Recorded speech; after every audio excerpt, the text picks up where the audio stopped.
This is the Tales of Mercia, the Fallen Kingdom. Big old pain is coming in!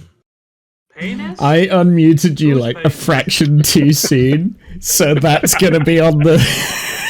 that's gonna be the introduction. Oh, that was perfect. That was perfect. Hi guys, how's it going? I didn't update the title. I forgot. The Tales of... Yeah, always organised. Tap tap tap tap tap tap tap tap tap tap tap tap tap tap tap tap tap tap tap tap. Best streamer DM ever. Yeah, and now everyone's messing around with the webcams as well, and oh, it's all gone to shit already. It's all gone to shit. What session are we on? We're on session 9, I think. Welcome in to the Tales of Mercia, session 9. Tales of America. It's the Tales of Mercia. Mercia. It's a soft C, thank you, instead of a hard C. I mean, how is everyone? We like The comments I can make right now. I know. I know. It's placid. I am still not feeling great. I didn't actually tell any you guys like before because we always chat like while we're on mute, and you have to keep listening to the repeat of the music over and over and over again. We just have like a little bit of a chinwag.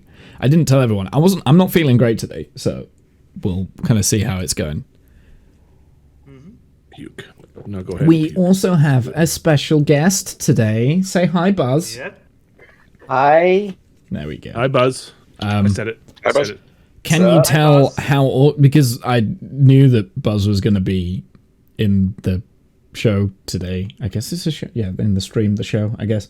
I knew that Buzz was going to be in. Can you tell how organised I am? I didn't update the overlay.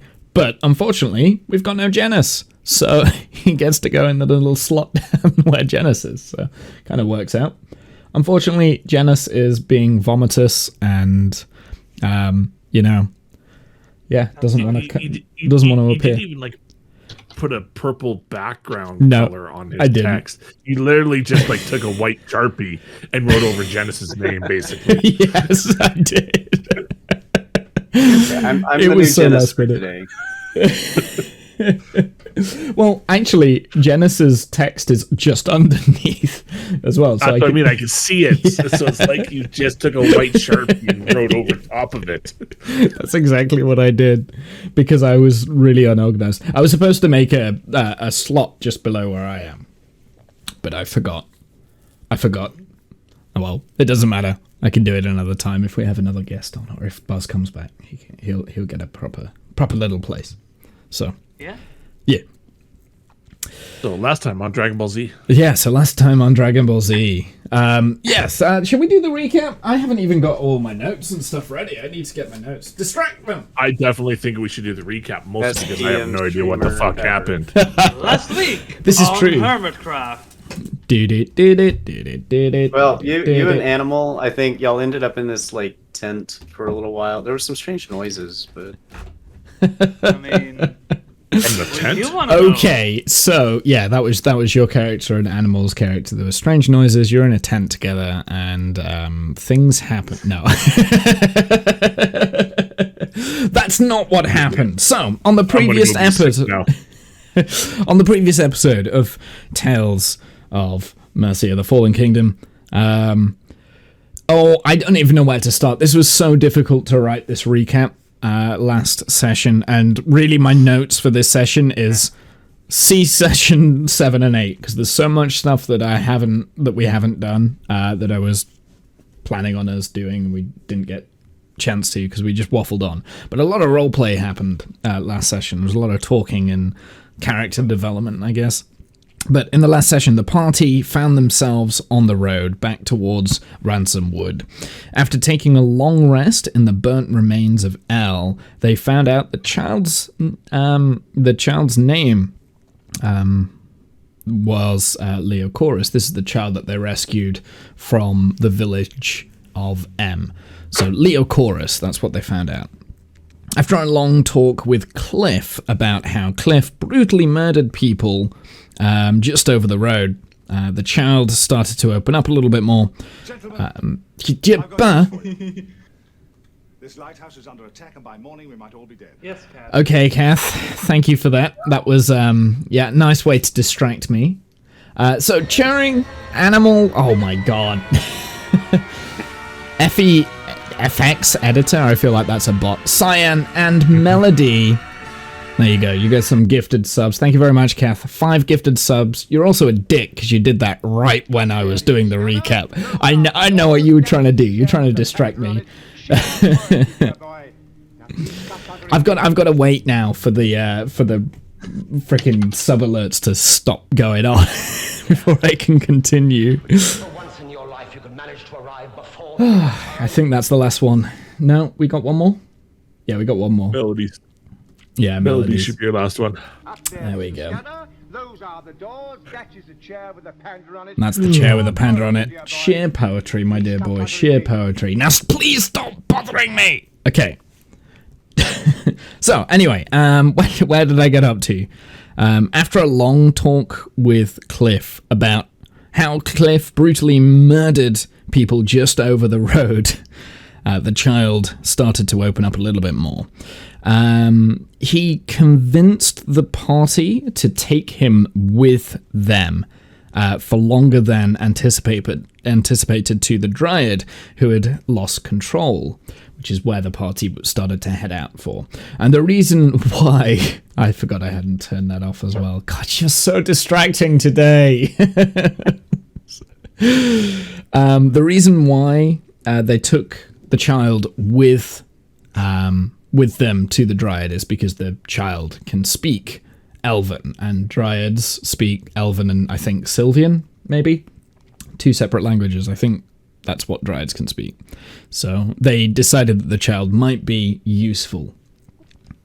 Along the way, along the way to the Dryad, the party came across some goblins who were effectively deforesting the woods. After convincing a goblin to join them, they now head towards the Dryad to kill her. I think that was what we ended up. That was what, because that's what the goblins wanted. The goblins wanted the Dryad dead, because the Dryad has been annoying the goblins, and the goblins have been chopping down the trees in the forest. And so the goblin. And then a goblin joined the party. An unnamed goblin. So we've got 2 new party members in the party. We've got a child, Leochorus, who is going to be played by Buzz today.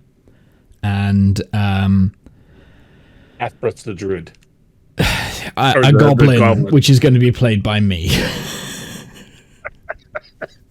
So I'm going to be playing a goblin who...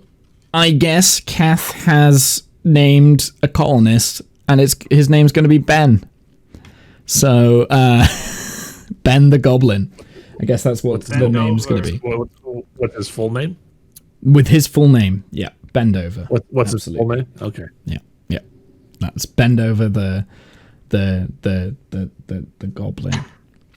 Sure. Does he bend over though? So that leads us to the party. Coming up to an opening in the woods. Before we start, Kath, do you have any other questions about kind of what happened?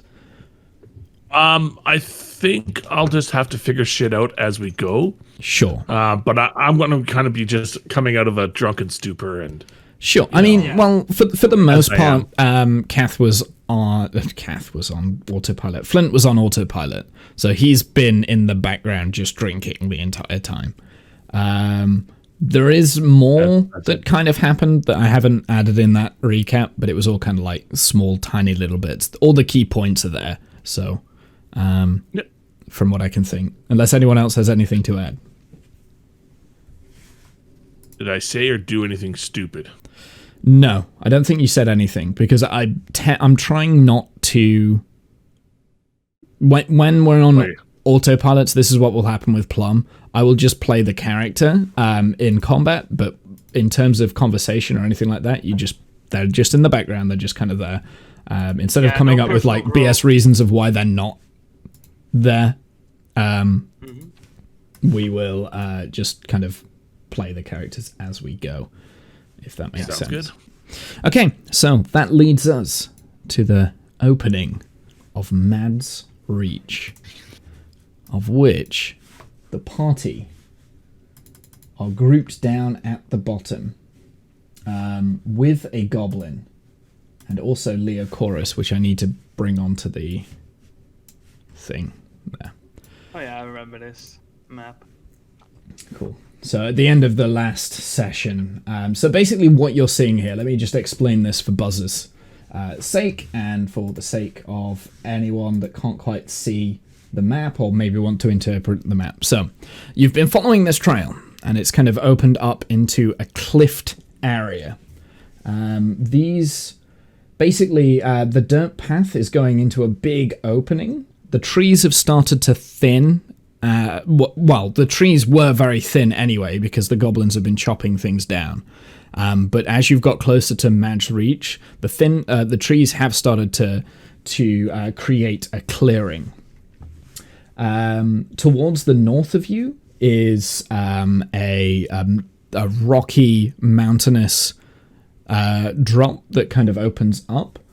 You can walk up a grass verge, and if you carried on going north off of the path, you can get above onto the top of more mountainous, rocky areas. The path itself is heading towards the east and then up towards the north, and it goes down into a bit of a basin. And at the bottom of the basin, the grass has been pulled away, and it's kind of like been replaced with very rocky material, like a dirt path kind of thing. And it opens up into an area. There are very large trees in this basin, but in terms of like shrubbery on the ground here, it's actually long grass. So there's no shrubbery, there's no like bushes, but it is long grass. So it's quite high up. It would be enough as a child to get lost in this long grass. It's about 3 foot off the ground kind of thing. So it's quite tall. Discount if you knelt down, your character, if you knelt down, you might be able to like dip into the grass coverage. Okay. Just so you're aware. So if you went into this kind of area here, this is all long grass.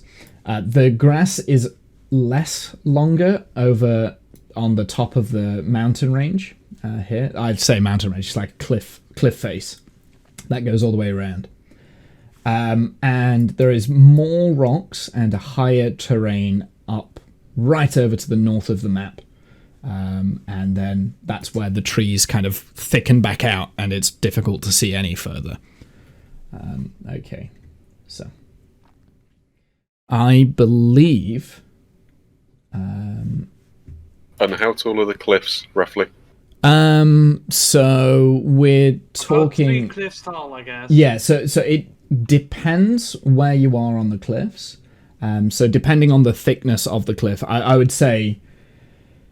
So, here. So this section here, this is probably... They're probably about 10, 20 feet tall.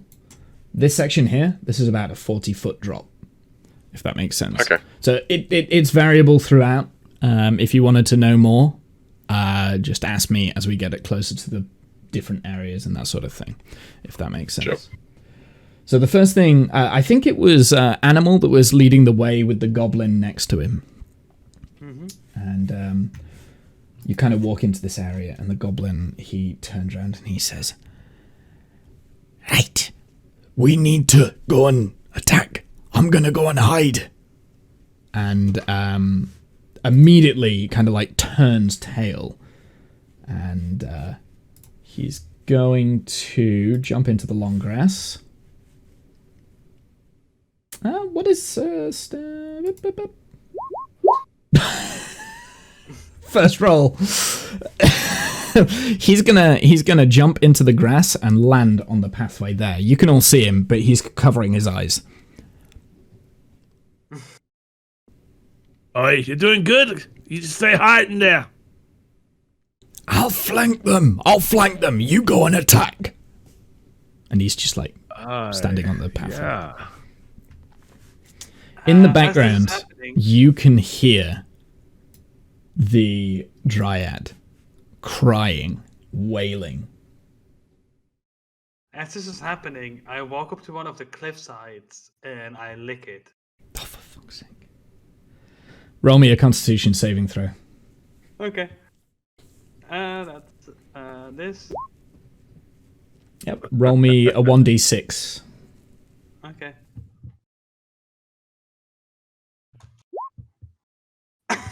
You take 1 poison damage. Okay. Wow. Yeah, you just licked poison ivy off the cliff. Okay. Well, I licked myself, I guess. You lick yourself? Yeah. Cliff has licked a cliff. Oh, for fuck's sake. Okay. Okay. What's everyone else doing? Shaking my head in disappointment.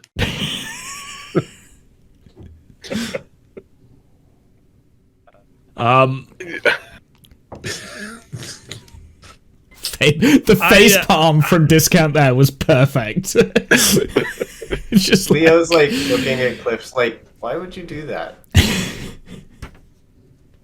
I head to the I head towards the wailing. I'm just Sure. gonna start walking towards it. So how are you walking through? You're going to cut across the grass here? Sorry, Or where's following the the path. wailing coming from? So the wailing is coming due north. So it's from the direction of the pathing. The path. I want to stay on the path and just walk up the path. Sure. Leo would follow, but kind of hiding behind Cass. Sure. Kind of like he's curious. Behind but- Flint. Yep. Flint, yeah. Like curious but timid, you know. I hobble behind that and try to catch up, basically.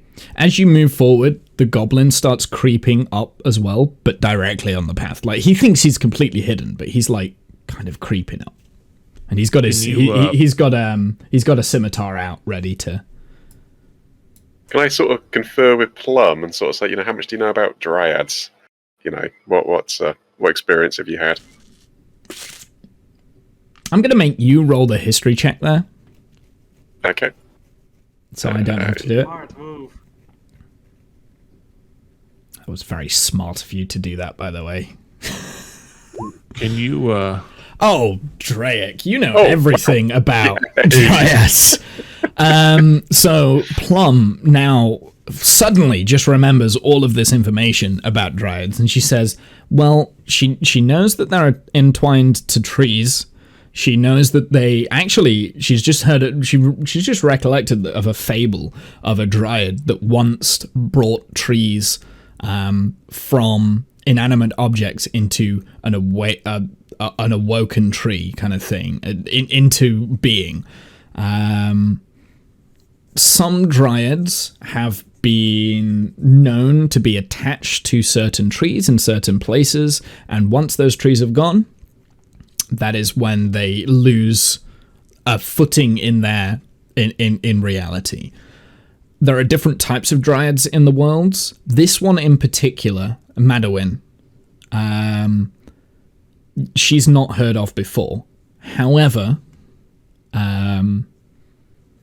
she is aware of dryads like keeping forests going and living with certain areas of forests and things like that. So Why did I get a nat 1 and you get a nat 20? Like, long may it continue. yeah. Hopefully a sign of things to come. can So you do delete the lower Leo token? Oh, Leo. Yeah, sure. I can't control that one. Thank you. So putting 2 and 2 together, do we think that maybe the goblins here are perhaps the root cause of the dryad's woes? Just a suggestion. I don't know. Who are you talking We might have to go and ask the dryad, says Plum. I can't do Plum's. That's fine. What does she does like a weird Cockney accent actually, doesn't she? Yeah. Yeah. I can't do Cockney. So. Okay, all right. Well, I'm armed with this information. I think we'll head up to the Dryad. Sure. Maybe just turn back to the Goblin and say you might want to just wait here a minute. He nods. And kind of closes his eyes again on the path. Just stands up, closes his eyes. No one can see me. Oh. If I can't see them, they can't see me. All right. Well, I'll follow. I'll follow the others up the path. Mm-hmm. Sure. Yeah, no, I guess. So as you get closer, the wails get more. She's actually saying something. But it's... I look at Leo, I go, do you understand anything that's being said? So Yeah. you don't understand anything that's being said? Yeah, so you would. It's in Elven. So you can hear her, and she's saying, "The murderers! The murderers! Thieves! Little beings! They must die!" She's quite upset. I relay that to Flint. Little, well, fuck, we're all little. Cliff, why don't you go talk to that Dryad and see how she's doing? Okay. You sure that's wise? Considering what happened last time. She's threatening to kill the little ones.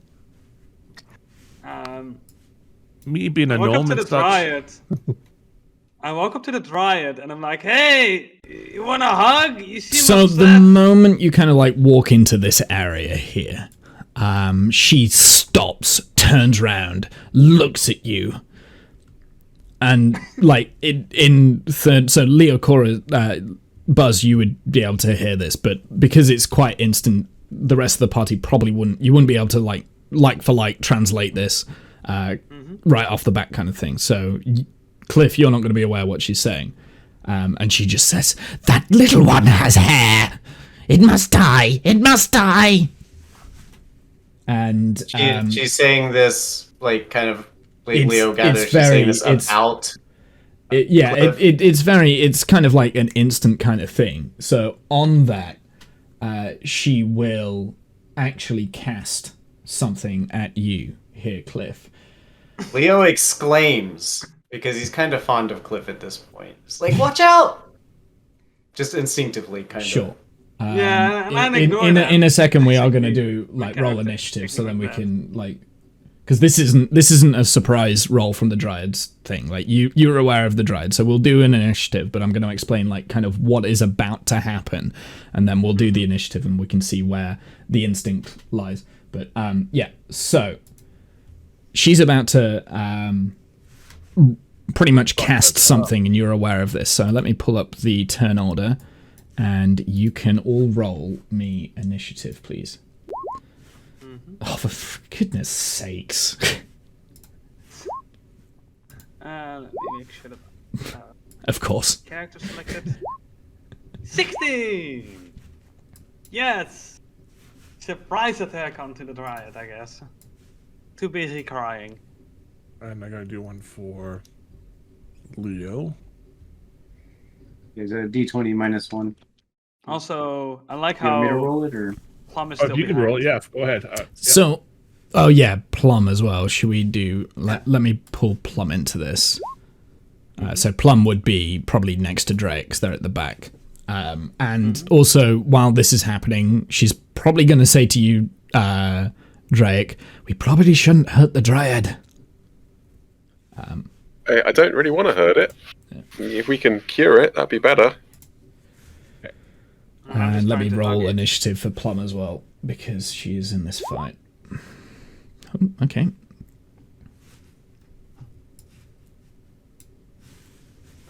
Okay, did I order that all correctly? Hold on. I have no idea what I rolled. You got a 1.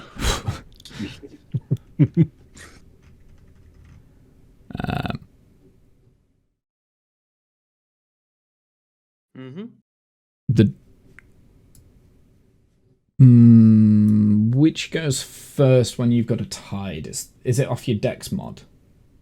Higher dex, yeah. Yeah, so what's your dex, Drake? My initiative's +1, so it must be plus.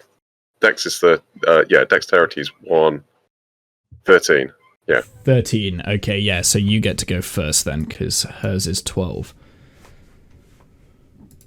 Okay, so she's just about to kind of like cast something out, and Plum immediately, straight away, like she can see this just from kind of like the sidelines kind of thing. Maybe just she's probably noticed that Cliff's gone in. She was hyper aware and she was ready for Cliff to make a mistake. She rushes through the bushes right next to this tree here, holds up her hands, puts down her weapons and says, Stop! Don't do anything! Don't hurt us! Kind of thing like that. And she's holding her hands up. She's very peaceful. But at the same time, she's going to ready an action. And actually, she's going to...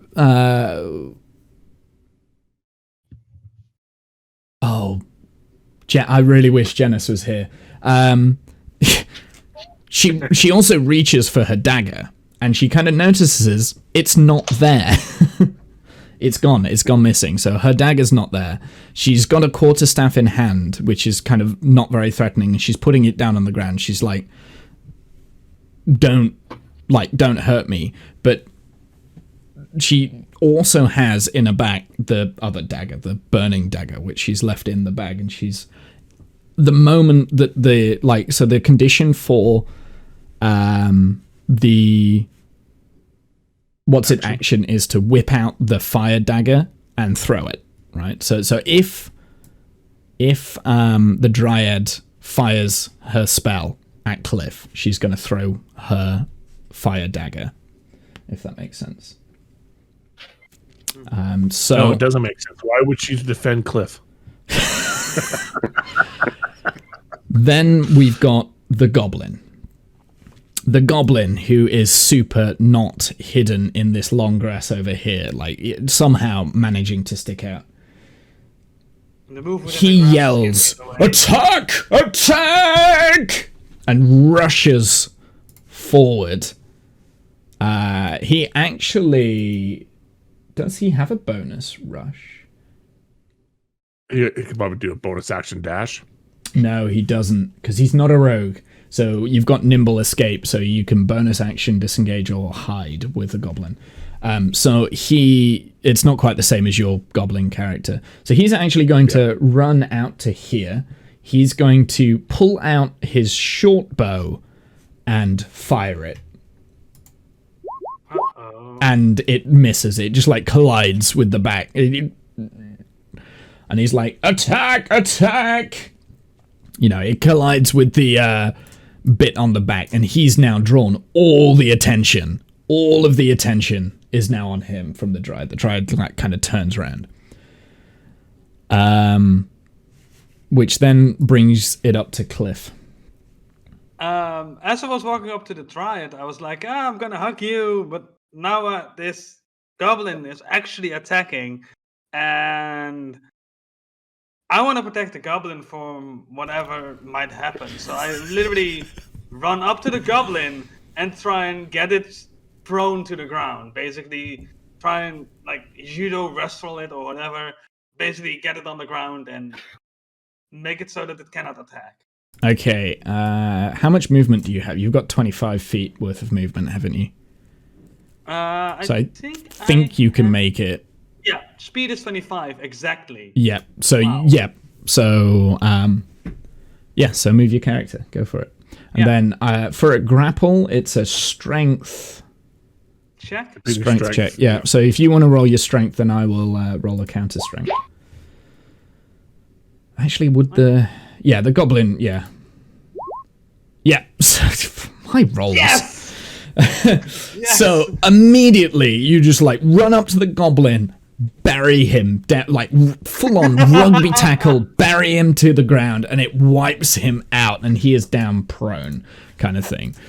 So he's just there, and he's now on the floor. Do I have a thing for this? We will say prone there. Mm-hmm. So the goblin is now prone to the floor. Is there any other moves you would like to go? That was your action. Yeah, that's basically it. I basically basically hold on to this goblin now. And Sure. try and keep it down on the you're ground. keeping hold. Okay, so we might like have some sort of judo hold or whatever. So it is Grappled. Yeah, so it's grappled then. So he's not prone. Yeah, okay, so he's grappled. I cannot remember how grapples work in D&D. Okay. That's fine. We'll figure it out. We're laying There on we the go. floor We'll put that anyways, one. So we're both laying on the floor, basically. It's like at his turn, he gets to make another opposing strength Another check to try opposing and strength free check, yeah. himself. Okay. Okay, Flint, your turn. All right. I don't pull out any weapons. I hands up as well. Oi, we're just here to help. What's going on? I am going to hold an action if the Dryad does attack one of the party members, with the exception of the goblin. I will cast a spell. I will cast Vicious Mockery. Absolutely. Yeah, that's fine. Okay, so you're holding an action as well.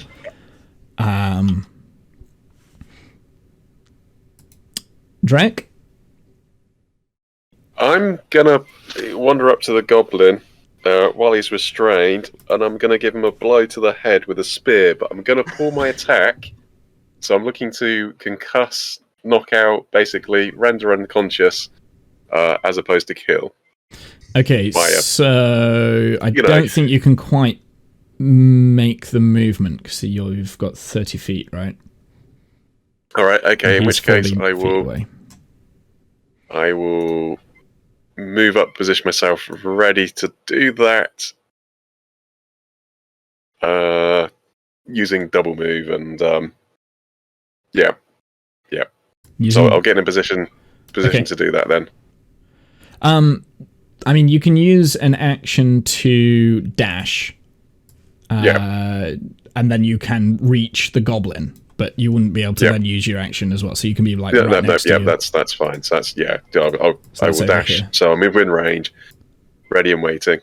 So that's the goblin to subdue it next turn. Oh, sorry, my bad. Wow, he's a nippy. Yeah, no, the goblins have 30 feet speed. I didn't notice that. So he was able to. He was trying to creep round and flank, but obviously everyone could see him, so you all knew where he was. Yeah. And he has +6 on stealth as well. Oh well, that's D&D. So the Dryad now.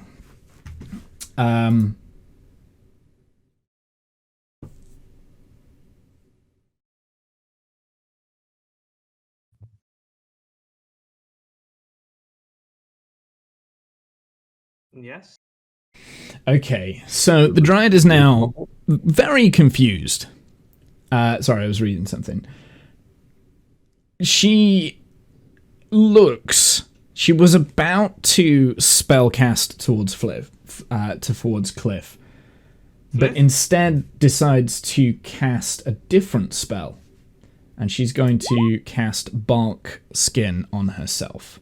So she basically touches herself and like all of her body goes from like this very luscious green, beautiful being to a dark brown, barky, rough textured.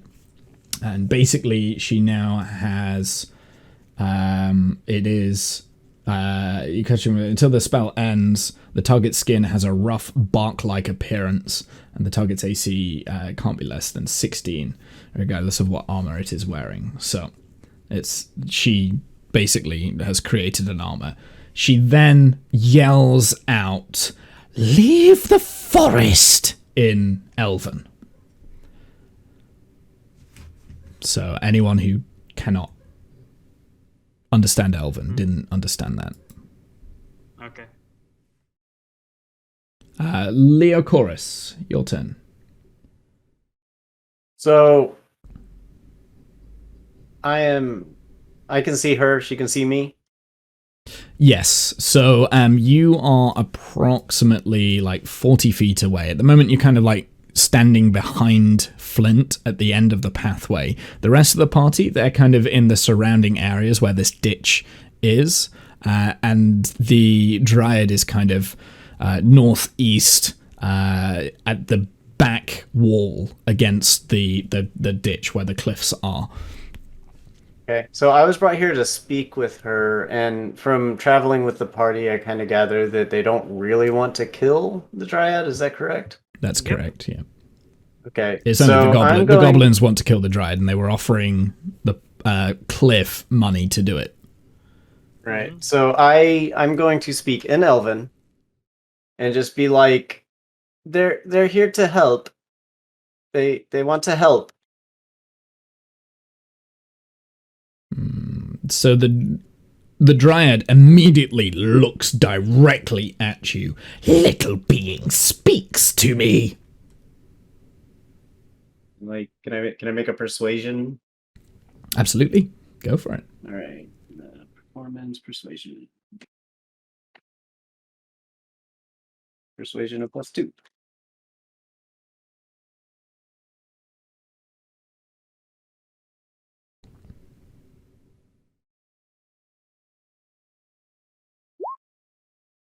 No.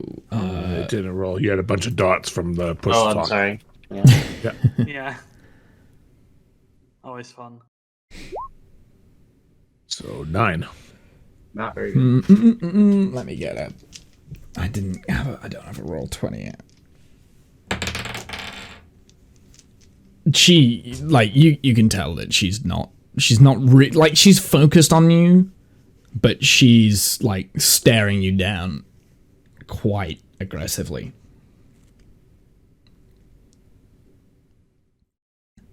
Is that the end of your turn? Do you want to do anything else, or? I'm still just kind of half hiding behind Flint. Sure. So does the lack of us not pulling weapons on her, besides the stupid goblin, but the fact that the goblin got tackled by one of our party members, does that alleviate or help his persuasion at all? It's a good question. No. Okay. Okay, so it's Plum's turn again, and she's going to turn to you, Leochorus, and she's going to say, "Try again. Tell her we mean no harm. The goblin is not with us." And you can relay that message, Buzz. And we can do another roll for perception. Persuasion. So this would be the advantage, because the party's now helping. If that makes sense.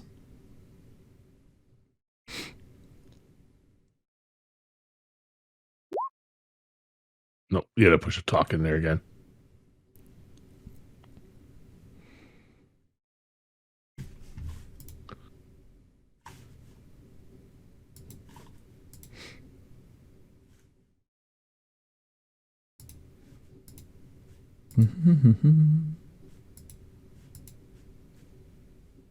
You had a push to talk in the roll. Does Buzz, Words. and you're muted as well. Just so you're aware. There we go. Cool. Wow. All right. Wow. So, So we got a 9 Here I was, and a 4. I was just like, they need to help. They're here to help against the goblins. So That for one over advantage, there, he we don't like him. yeah, you said to roll with advantage. It's just one roll, right? So another roll needs to be done. Yeah, with so advantage. that Well, no, would be the this- advantage roll. So because he's Yeah, now 9 rolled and twice 4. for the same thing. So that would have been okay, the I understand. yeah. Okay, so Plum again is going to hold an action from this, and she's going to basically, if the Dryad starts attacking, she's going to throw the dagger, which she's got concealed. It's not open, if that makes sense. and she's going to very slowly. Actually, yeah, she's going to very slowly move over to the goblin as well. The goblin is going to do. He's now a little bit perplexed by what's happening. What are we doing? Kill her! Kill her! Kill her! And he's going to try and get out of this grapple. So that is a 1. So, Cliff, yep, roll me a strength check. Let me see if I can beat that. Ooh. He's more grappled. He's still he's just trying to move. He's trying to get out. He's kind of realizing. I think actually, is he realizing what's happening? Yeah, he's realizing what's happening now. He's realized he's been betrayed by his own party members. So, Cliff, your turn. Okay. You're still grappled, so you're kind of a little bit restricted on what you can do. Yeah. So basically, what I tried to do, let's see. Like I'm thinking too tactically, right, in my brain, which I shouldn't because Cliff is not advanced thinking. Let's see. I guess I basically I'm like, oh, stop it, Goblin! You're gonna get killed this way. You're gonna get yourself killed this way. Stop it! Ah! And I'm trying to hold him back, basically, while he's trying to fight against me. Okay. So you can move. I think it's restricted movement if you're grappling someone, you can kind of like pull them away, and you get like half of your movement speed as options. You can just throw him down to the ground, kind of thing, and release the grapple, and then do an attack for your action. And do you have a bonus action as well? What can you do in bonus action as Barbarian? I'm just giving you options on what you could do. I'm not suggesting you do any of it. I'm thinking right now because... You don't have rage or anything yet, do you? Yeah, I have rage, but I'm not really angry right now. Yeah. So... Can I ask him? I try to stand up and push the goblin to drag.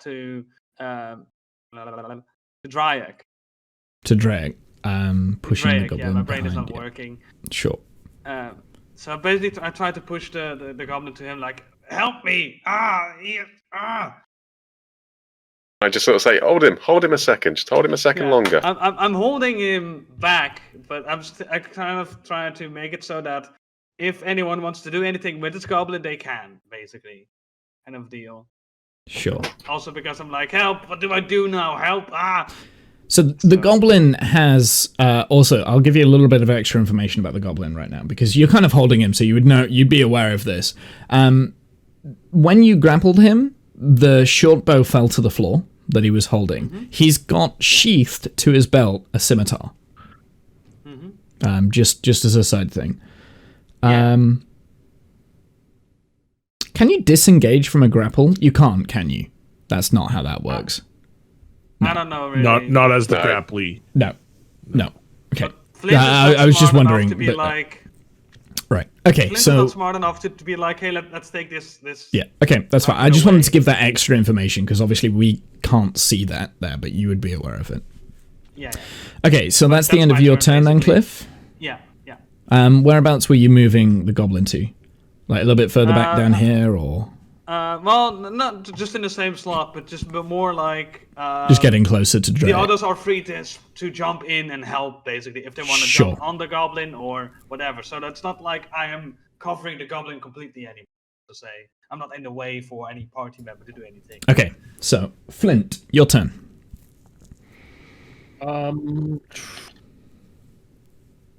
Man, I guess I should have been thinking about what I was going to do.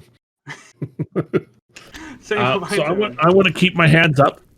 I want to, without my weapon drawn or anything like that, because, I don't really carry weapons. And I want to move forward. Hold on, how much can I move? I have 25, so let's take a look here.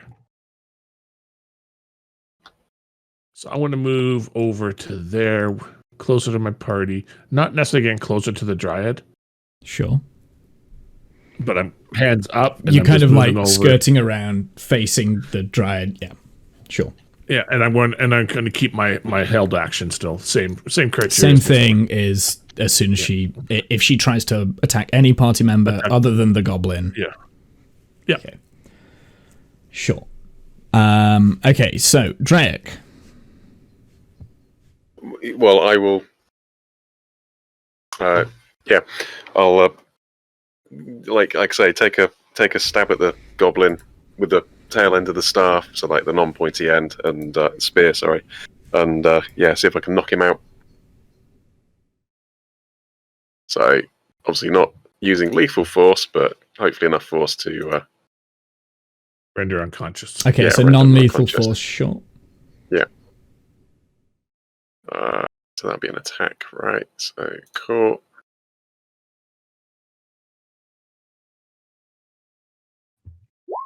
Does that work?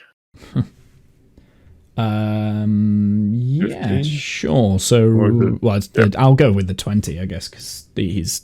I think sorry, the that's goblin has advantage the on. disadvantage anyway, right?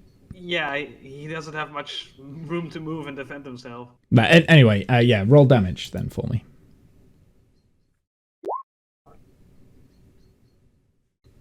Yeah. So instead of this being piercing damage, this is blunt damage, basically. Pretty much, It has the exact desired effect. Like you've managed to get the exact amount of force that you needed right on top of the goblin's head, and he just like goes, then like just collapses in a heap. Cool. Finally. Okay. Bloody bastard. Yeah, so he's now unconscious. He is not dead. Okay, so then I'll just double check, make sure that like the goblin is out cold, and then I'll sort of start moving around and just sort of like everybody just calm down with like it's not a threat to you. He's out. Not that Dry can understand me, but sure. So with that last little bit of action, the Dryad is now like kind of backing herself into a corner here, and she is yelling, "Leave this place!" She's backing up. You know how like cats kind of back up and hiss kind of thing. That's the sort of movement she's doing, and she's started to like get her hands out to one side, and she's got like one hand pointed towards Drayak, one hand pointed towards Flint, and she's saying leave. And that's where she's also going to do a hold action. Leochorus, this is your turn. I'm going to attempt another persuasion, but this time I'm going to kind of everything being heated and her being like angry. I'm going to almost be like yelling firmly as a timid little child can be, and just be like, "You need help." Now, just as a quick clarification, I did move away from you. Did you follow with me, or are you going to stay back further? He has his own movements during initiative, so... Oh, yeah. I have, like, stepped a little less hidey behind you. You know, he's gathered just a little bit of courage.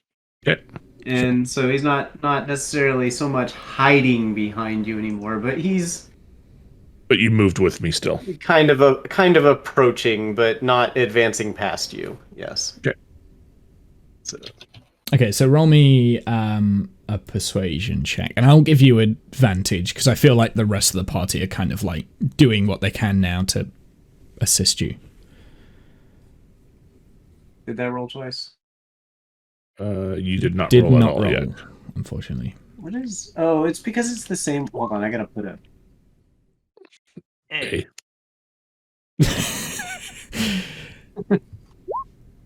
E. E. Capital E, actually. Yeah.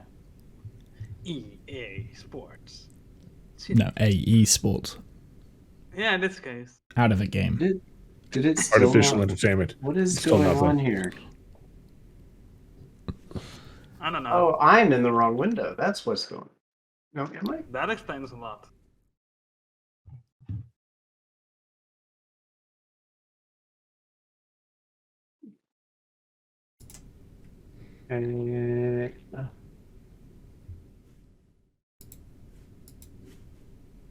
No, that's the right window.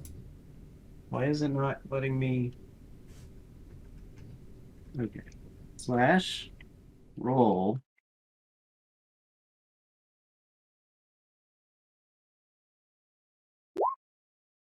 There you go. So that's the There. first one, which was Okay, a quick fail. that's horrible. Hey, Right you did there. 11 I this know. time. It's You like made a double little digits. better. A little better.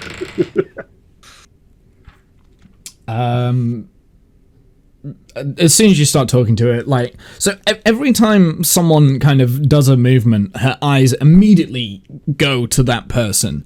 But again, it's kind of got the same effect where she's just looking at you, and she might even just say, "It's still speaking and not leaving. Leave!" All right. I get an action, maybe. You get an action?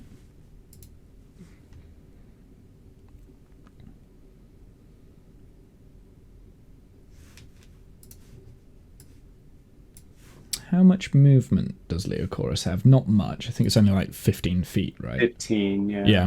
Oh, As a you didn't child. make it near. Yeah. There you go. I mean, there's just not much I can do. Use your innocence. I roll innocence. I roll non-threatening. Yeah, no, Well, you've already got like higher charisma rolls as well, like because you're a child, right? Quite a persuasive child. So it's just that you've been rolling badly. That's the problem. No, You I plus mean two. that's pretty much all I do. I guess. Okay, sure. So we'll go to Plum now. So Plum, seeing that the goblin is down but not dead, is actually going to take out her dagger, and she's going to slit the goblin's throat. And then the goblin is killed. And then she's going to throw down the last of, like, the fire dagger, and she's just going to say, she's going to turn to Leo, and she's just going to say, tell the dryad, we can kill the goblins. That's what she's going to say. And I relay this. Sure. I think I will get Plum to do the persuasion this time, because this is still kind of her persuasion here. Oh, she's got -1 on charisma. This is going to be fun. I'm like, she says she'll kill them for you. At advantage then, I guess. Yeah, actually, the dryad now puts down her hands, and for the first time seems like it is actually hit home. The goblin is dead, so bye goblin. Cliff, it's your turn. We're still in initiative. I look over at Plum and be like, what do we do now? And I look over at the dryad and I'm like, I don't really know what to do. The one thing I do is I don't know if any of my weapons are they likely are because I don't wear much. I take off my weapons. Yeah, I only wear pants. So how am I gonna... I take off my warhammer and my hand axe and I put them down, and my javelins, and I put them on the ground. I'm like, also like, I don't know what I'm doing, but it might work. So Plum would probably say to you, pick up your weapons, you stupid dwarf. We're killing the other goblins. Now we need to go. And she's going to like kind of suggest to everyone else that actually we should probably leave here now. Did we get what we needed to? I was going to say, are we sure this is going to help? I don't know. Do you have anything better to do? Any better idea? Well. Okay. Well, on my turn, out of turn, I will get the elf child to ask Sure. and gesture to the tree stumps, presumably that might be in this clearing if they've been chopping this area. Is this the cause of it? Is this your problem? Is it the deforestation? Is it the woodcutters? So, where you Gesturing are at the right now, goblin. there's no like kind of tree stumps or anything because all the trees are very much alive, and Okay. very vibrant. But it's quite clear that on the death of the goblin, the dryad has backed off a little bit. She's still got a bark skin, but Yeah. she's not quite as aggressive. So is that the end of Cliff's turn? Yeah. Okay, I'm actually going to bring us out of initiative here because the dryad is kind of stepping down a little bit,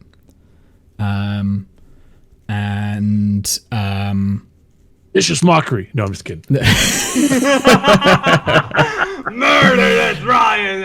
Anyway, murder everyone. and Plum is going to say, "I really think we need to go," and she very slowly backs away. Leo, can you ask this thing how many goblins there are? If she knows. So, Kath, you would have seen there's about 10 goblins in the goblin camp that you passed. Thereabouts. There were a few inside of like a hut. Basically, you walked through like this complete area that was deforest. One of the goblins that obviously you've now killed. And then there were... Whoa. I didn't kill him. Well, yeah, I killed him. You were to the party. There's about 7 or 8 kind of goblins in the theater. I think there was like 3-4 outside that were chatting with Animal, and then potentially 2 more, maybe 3 inside a building. There was like a small shack that had been made up out of logs. I'm going to search the goblin that What's Her Pickle killed to see if he's got anything that might help us or give us I don't know. I'm just going to search him. Okay, sure. Roll me an investigation check. Jesus Christ. He doesn't actually have anything on him at all. He's a poor goblin. But you do find a very, very, very small coin with a coat of arms you've never seen before. Throw it in my pocket. Sure. I mean, he's got a scimitar. A crap scimitar as well. But that's I had a scimitar to the kids. There you go. There you go, Leo Chorus. You've got... actually, I can put that in your character sheet. You've got a scimitar now. Take it with awe. What's its to hit and damage? I think it's a 1d6 for a scimitar. Because it's a rapier, isn't it? It's the same as a rapier. Yeah. Let me have a look for you.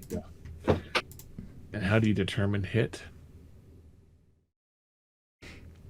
Your your dagger looks like you have a +1. Oh no, it's +1. So I think a scimitar is a scimitar based off of... So this would be dexterity, so you would have a 1d6 minus 1. For your hit, for your damage. For your damage, yeah. Yeah. And... Jesus, kid, don't get hit. You are weak. Wasn't expecting you to pick this up.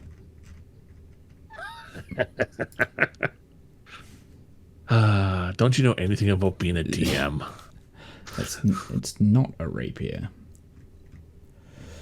It might be a short sword then, actually. Hold on. Short sword.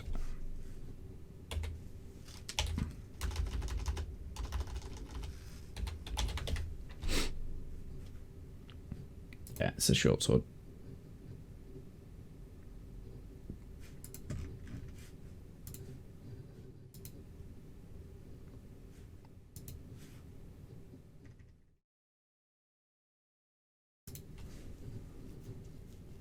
Okay.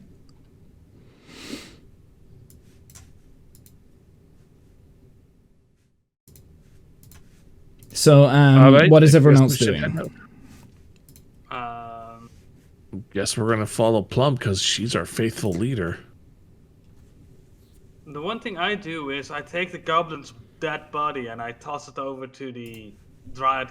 Not like over all the way, but kind of like a small toss of like just putting it in front of myself. Like an Here, offering? have this body. If do what you want with it. And I walk with Plum.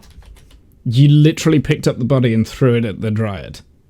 No, yeah, I picked up the body basically like it's next to me, and I put it in front of me, between me and the dryad, but just in front. As an of me, offering. right in front of me. Yeah, just like do what you want with it. This is not mine. Here, have this. Sure, I will. Yeah. Okay. Cool. So you kind of like backing away with Plum because Plum's kind of heading out, Yeah. and she's like that's saying, also what I'm doing. "This way, this way." So I just walk over to here. Oh, for goodness. Okay. Come here, have a hug. So I like as you're kind of like moving away, the dryad is walking closer as well. She's going towards the goblin's body, but she doesn't get too close just yet. Mm-hmm. Well, if Let's they're, make if sure they're it's not backing a off, trick. I will head back as well. Sure. And Plum would also, as she's going, she would pick up her quarterstaff and she sheaths the fire dagger. I need to tell Plum that she's missing a dagger now because Plum's figured it out. It's annoying that Janice wasn't here because that was stolen from her last session by someone. And it beat her passive perception, but now she knows. Okay. Right, so are we kind of are you gonna like move back onto the path and then head back down towards the goblins then? Is that kind of what's happening right now? Yeah, Yeah, guess I think that's so. happening. Yeah, okay, cool. Yeah. So the dryad doesn't really do anything. She lets you leave. And then basically it takes a while for you to walk back. It's probably like half an hour down the road, right? We no longer have the goblin. You guys are all As kind we're of walking like, back, can we try and like formulate a bit of a plan? You know, maybe maybe we need a bit more help. See if we can get a couple more of them to follow us up the path, like 2 at a time. Just saying. Or do you want to rush head on? Just rush headlong into it. The goblins, can't we just say, like, whisper to one that the other one said he was a moron or something and have them fight and kill each other? We could try it. I could walk up to them and try buying more wood. I don't know. Or we could tell them that the other one's selling the wood for half the price. And then let them take care of themselves because they are kind of hostile.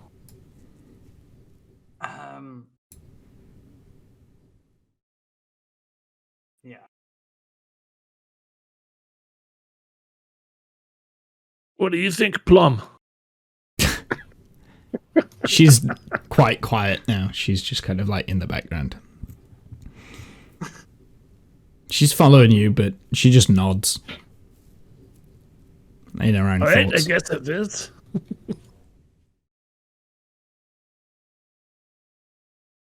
I take a swig from my jug while I wait for Dryak to make a decision. Roll me a Constitution saving throw, Oh, come on, please. it's my first swig for the day. Actually, also, Kath, no, we forgot about it. Let's carry on.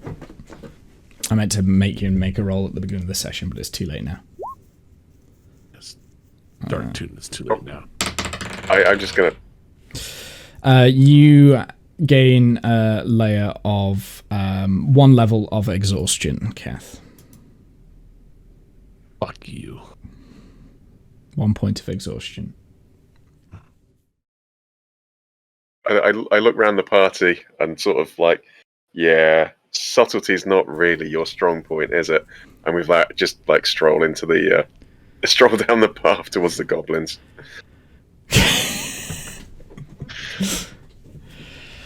So as you kind of come out of the alcove of the trees and stuff, and you re-enter where the goblin kind of hut was, two of the goblins kind of notice you've came back, and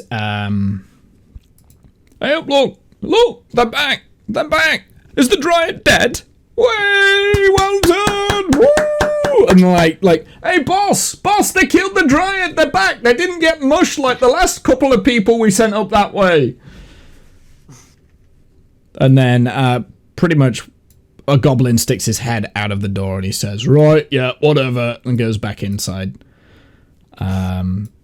Two more goblins do come out of the hut though, and they say, hey, oh, we should give these oh no, wait, hold on a second, didn't we say that we were going to pay them for this? Oh wait, oh bollocks. So they're just kind of cheering, and then they start chuttering to themselves and looking at each other. They're kind of in three groups of two, so three groups of pairs. One group is kind of towards the back of the building, down in this clearing. One group is close to you, next to some logs that are laying down on the floor that they've been chopping, and then two more are right outside the building itself. And yeah. All right, so I want to go and sit down with this group by the fire.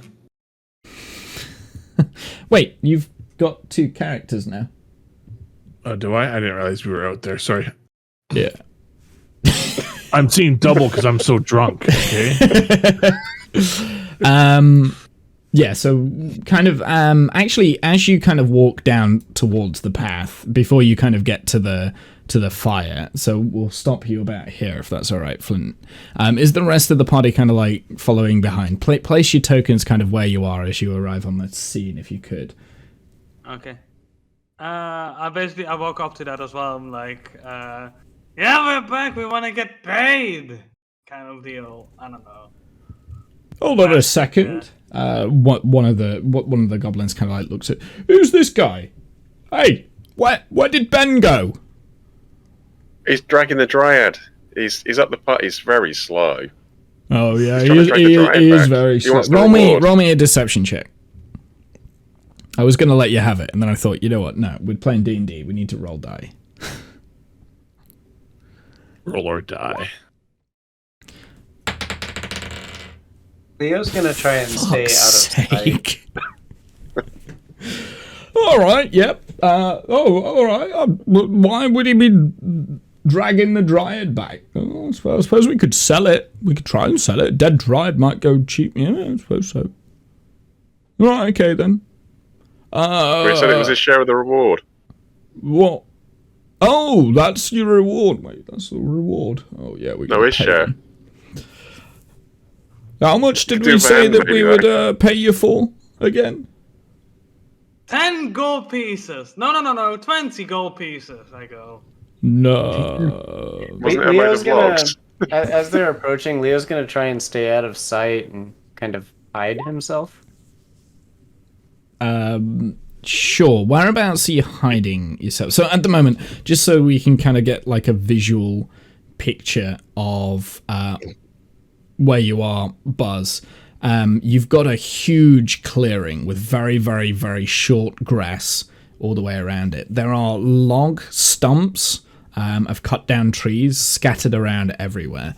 As you come out of the forest into this clearing, there's not really anywhere for you to hide, but you might be able to hide behind maybe a stump. You're quite small. You're quite a small character.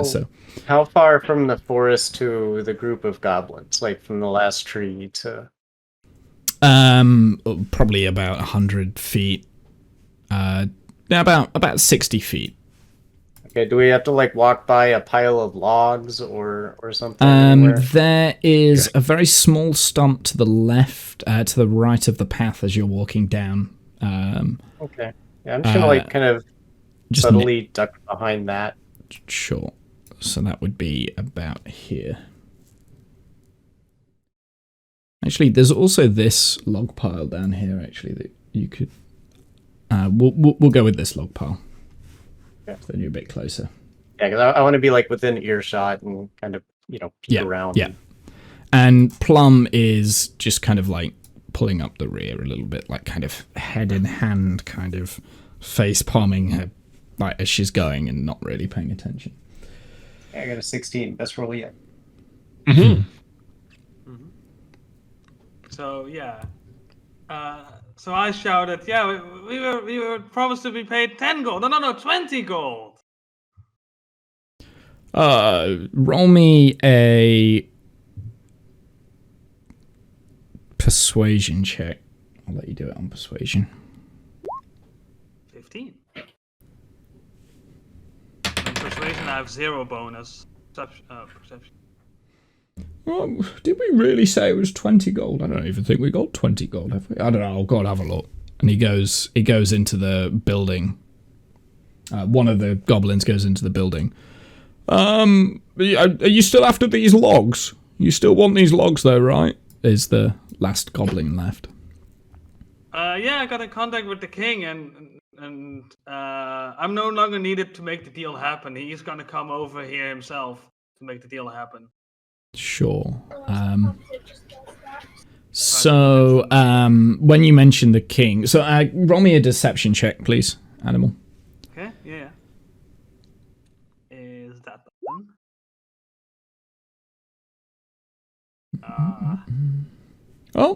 Oh yeah, that was it. You was part of the king, I remember. All right, okay then. Well, what? I see your little friend over there. What is he? Like a gnome or something? You could go and sit with him, and we'll figure out the order. Didn't you say that you had more people coming as well? I mean, these are my friends. They were coming. More people from the king are also coming up soon. How are you gonna carry 100 logs on your own? They're quite big. No. The king is sending a bunch of carriages over to here. Oh. Right, boys, we need to get chopping. We need more logs. And he kind of like turns around and like takes his axe and heads off deeper. Like just starts walking off into the clearing kind of thing. And he just like walks off way like kind of to the nearest tree and starts chopping. I like how I asked these goblins what their names are that I'm sitting next to. You dig. And Leo would like to also take an action. It's call them Bob and Doug.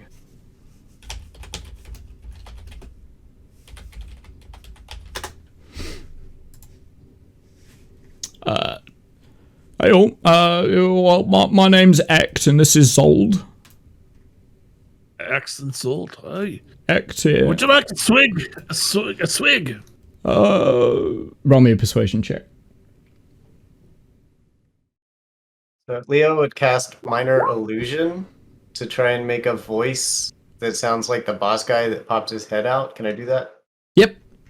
All right, and he's They gonna, take like, a swig, by the kind way. of make it sound like the boss is saying like, "Oh, I'm gonna pay these guys. I guess I can pay them out of what I'm cheating these other guys out of."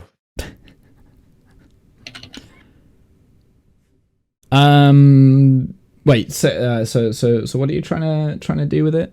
So to like make it sound like make some of the other goblins think that the boss goblin just said that he had been cheating his workers out of pay. He's gonna take their cut to pay us. Sure. So roll. I guess you can roll me the deception check with the minor illusion, maybe. How does minor illusion work? I'm not entirely sure. No, me neither. I have it as well. Minor illusion. You create. Hold on. Let me just post that. There you go.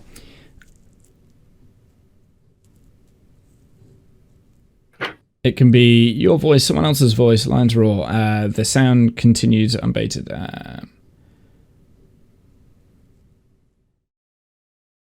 is it just a sound, or you can create a sound? Its volume can range from a whisper to a scream. So I think it's just a sound. You can do it in the voice, but I don't know if you can actually make it speak. It can be your voice or someone else's Yeah, voice. so I mean, I can make sounds from my voice, but that's not necessarily speaking. Yeah. I mean, I can't see why it wouldn't. Yeah. Neither can I. Right, roll me a deception check then, and then we'll kind of see. Okay. And then they can do an intelligence investigation. Yeah. Okay, so the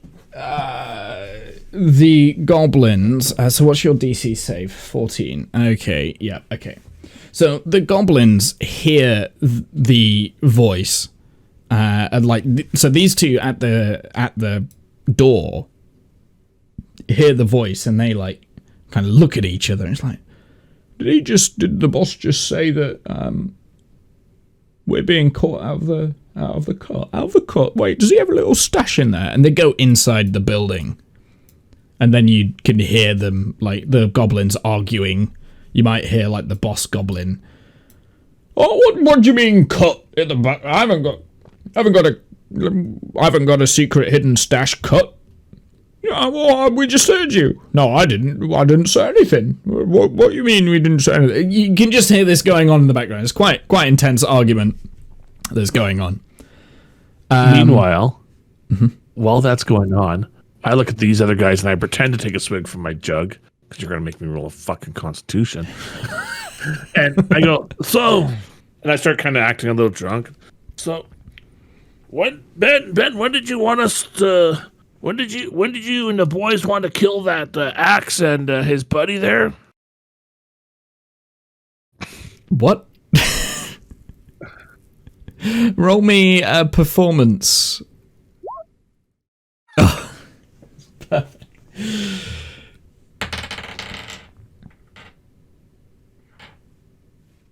The goblins kind of, like, they're pretty drunk at this point as well, because they even though they don't like what they're drinking, they like drink it, spit it out. It's still getting into the system. They're only small creatures as well, so they are getting like, and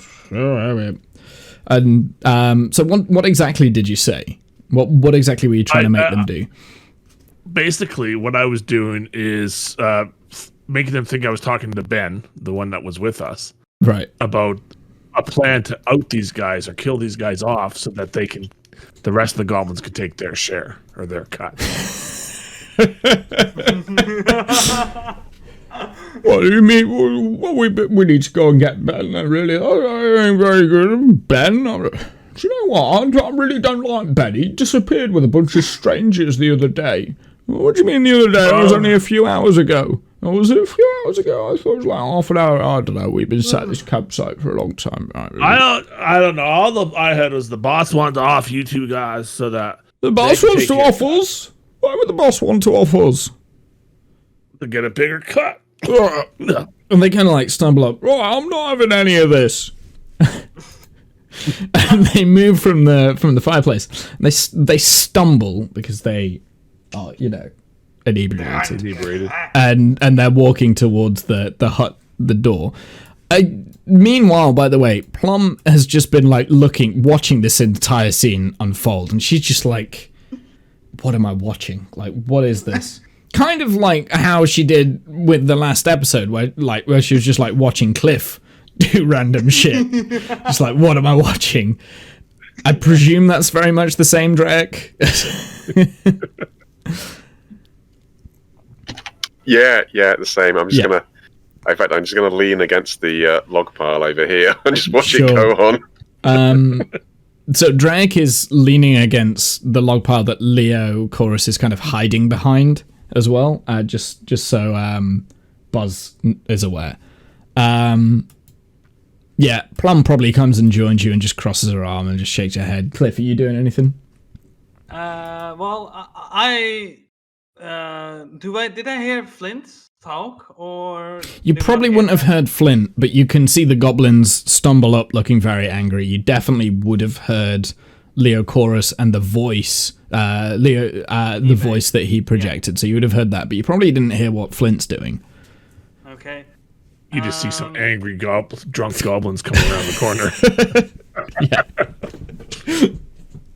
I got an idea in my head, but I don't know if Flint is or Cliff is smart enough to do this, because he kind of notices that these goblins are kind of being pushed against each other, but he also knows that there's one in the forest chopping trees that needs to be dealt with as well. But I don't know if he is smart enough to connect the dots, really. So I kind of want to throw an intelligence check, if that's okay. Go for it. If that's what you want to do, do it. And then, is there any counter roll to this, or? Well, it's kind of like, okay, so it's kind of up to you. So what I do when I'm rolling die, and I don't really know how my characters are doing it, I would say anything lower than 10 is a negative effect, higher than 10 is a positive effect, and you can kind of like surmise what you've got.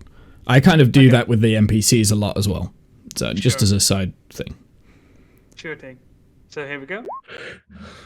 So he doesn't do it. Okay. Sure. He's like, I kind of would want to do this, but I don't know what I would do. So I also stumble over to Plum and be like, what do we do? And basically ask him, like, what do we do now?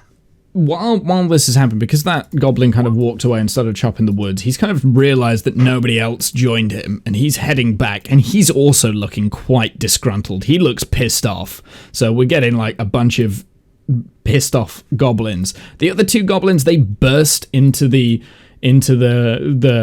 house, which is now full of other goblins, and they're all yelling. And then you can all hear this. The boss goblin says, "Will you not shut up? Someone's playing games here. I don't think they're from the king." By the way, I rolled a nat 20, just so you're aware. Yeah. So, unfortunately... I guess the boss king... The boss... Chat. The boss goblin would be the smartest one of the... Anyway. What do you set it on fire with? Flint? With my flint and tinder box. Make your Sure. It's quite a big cabin made out of wood, so it's going to take a while for it to take. Catch.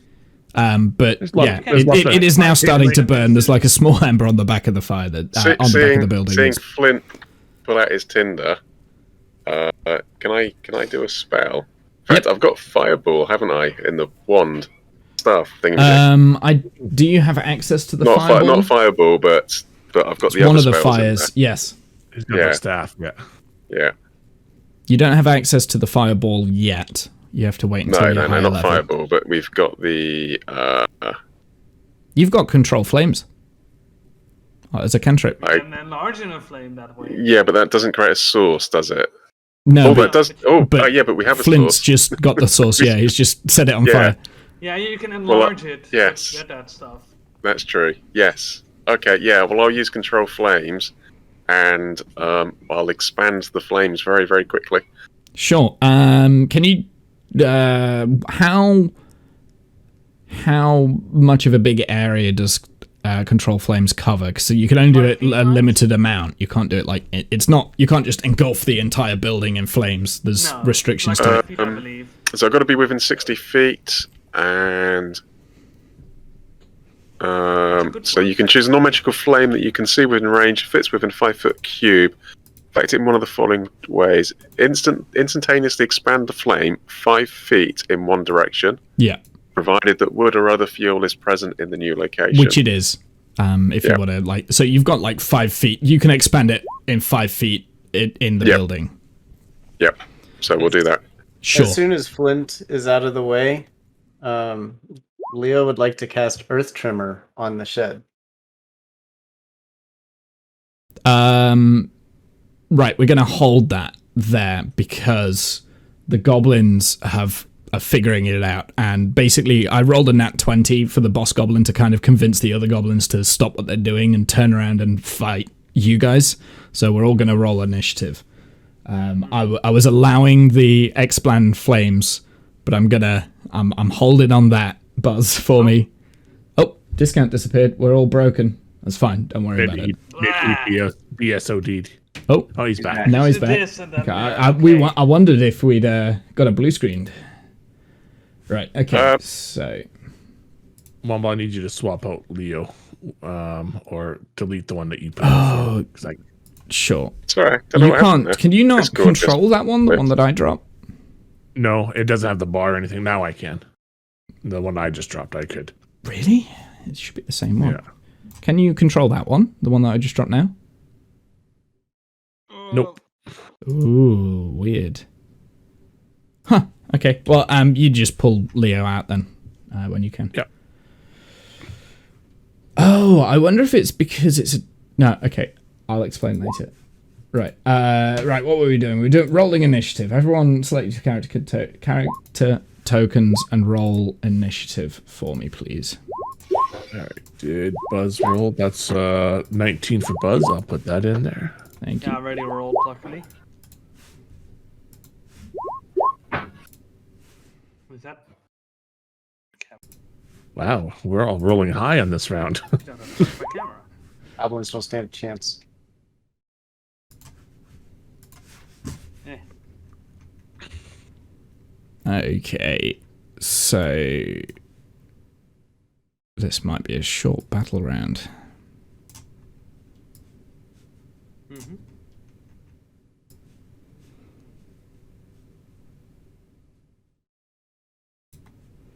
Leo Chorus. What was Leo's? 19? No, yeah, it's there.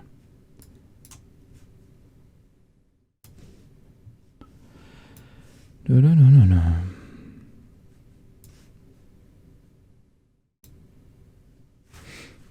I just need to check the Goblins character sheets real quick.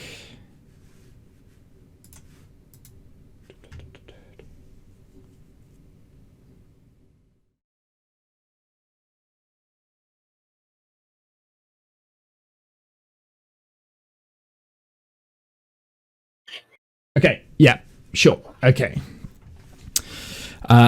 So, wow, I rolled 15s on all of the goblins, pretty much. Okay, so Flint, you've just set the building on fire. I'm gonna actually move you ever so slightly to here. I see this guy up here, right? Yeah. Okay.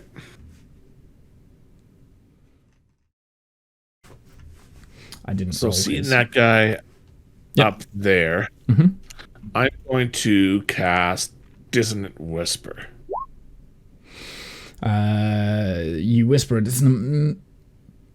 The target must make a wisdom saving throw. Okay. I have a feeling you're going to be okay with this one, because they're not very wise, goblins. 4. Yep. So, 3d6 psychic damage, please. 8. How do you want to do it? He just falls over with an aneurysm and blood rolling out of his nose. Yeah, that exactly happens. He's dead. Dead, gone, immediately. Um, Okay, Cliff. Yeah. Oh, and then I'm going to move around towards Oh, yeah, the yeah. Sorry. front. Right there. Okay, good. So like, oh, we're doing the fire thing now again, eh? And I reach into my pockets to get my fire potion thing that I remember having. I don't really know what it does, but my at least Cliff doesn't know really what it does. But he's like, yeah, let's drink this. Whoop, whoop, whoop. And he starts drinking the potion. That was fire resistance, right? No, potion of fire giant strength. Okay. He doesn't know that. He thinks it's like, oh, it's something with fire or whatever. Yep, okay, so you drink your potion. Mm-hmm. And what does that do? That gives you like +2 to strength rolls. I don't really know what we said. Potion of Fire Strength. Fire giant strength, Fire- yeah. It's Yeah. it's quite a powerful potion. He's just wasted it.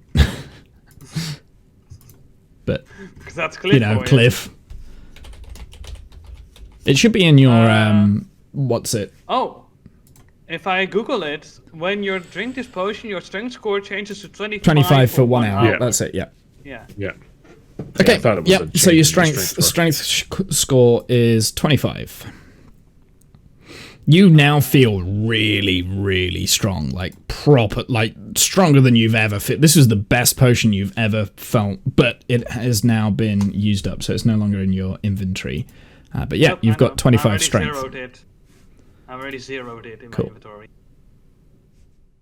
And my regular strength is also noted down. Can you drink potions as a bonus action, or is that an action to drink a potion on your turn? If anyone I knows. don't know. I think it's a free action, but I'm not Free sure. action. Okay, yeah, that's fine. So drinking the potion next. You've still got your action and your bonus action if you want. Rage takes an action, right?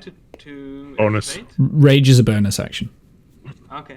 So I also go into a rage of like, yeah, let's do this, yeah, Sure. kind of deal. And I basically get my warhammer as well ready to just strike, and I kind of walk over to here, like kind of like readying myself to do an attack, but not really getting close to the building just yet because it's on fire. Sure. Cliff is not smart, but he knows that fire is dangerous.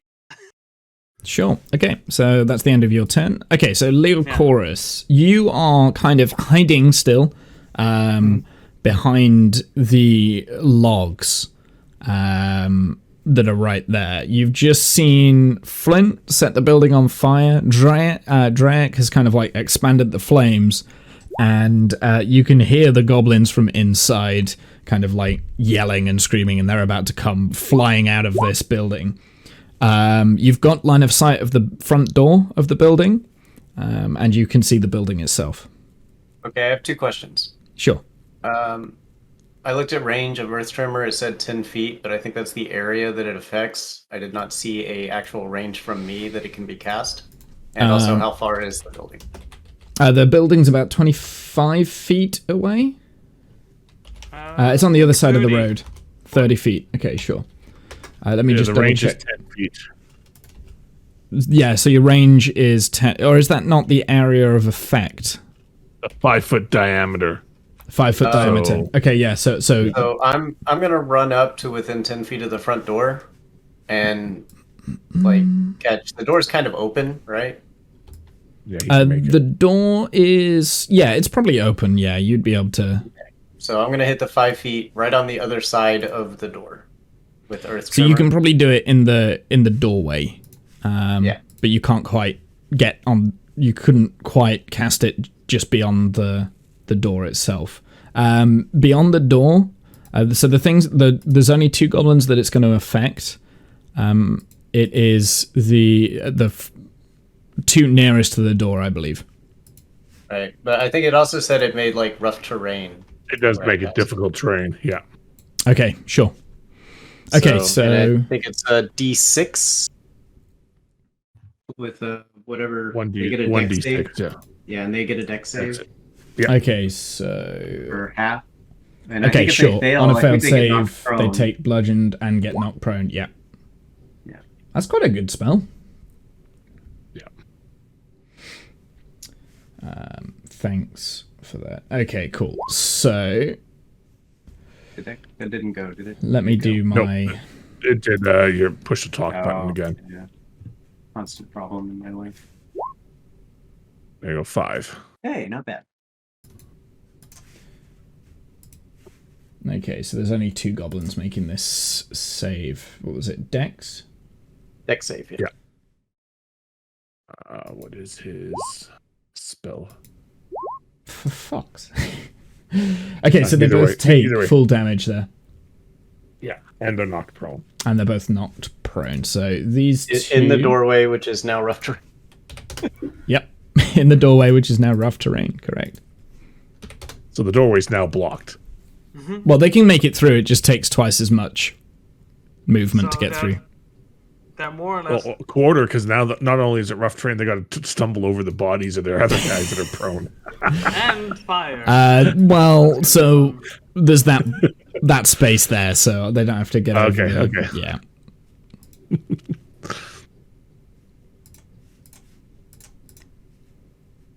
But it is starting to get hot in the building, I would imagine, as well. Yeah.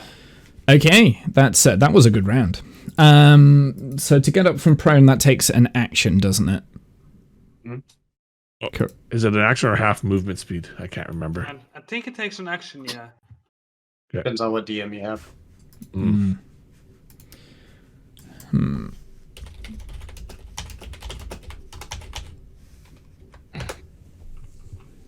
I want to say technically it's an action. No, you need to spend half of your base movement to do so. So it is half the... Yeah, Kath was right. I think it might be 3E coming in. that was the action. But yeah. So this one is going to use half of its movement speed to stand up. So that's 15. And that's using up 10 feet. And it can probably make it to the doorway itself. And he's now blocking the door. He's no longer prone, but he's ready. He doesn't look very good either. He looks quite beaten. In hand, he does have a short bow. And the first person he's going to see is Drek. And he's going to fire his short bow directly at you. Okay. Apologize, I will be right back. Sure. Does a 12 hit? 12 will hit, because my armor class is 12, yep. Yeah, cool. Makes it break it. So you take 5 piercing damage. Okay. Cool. That's the end of his turn. The boss.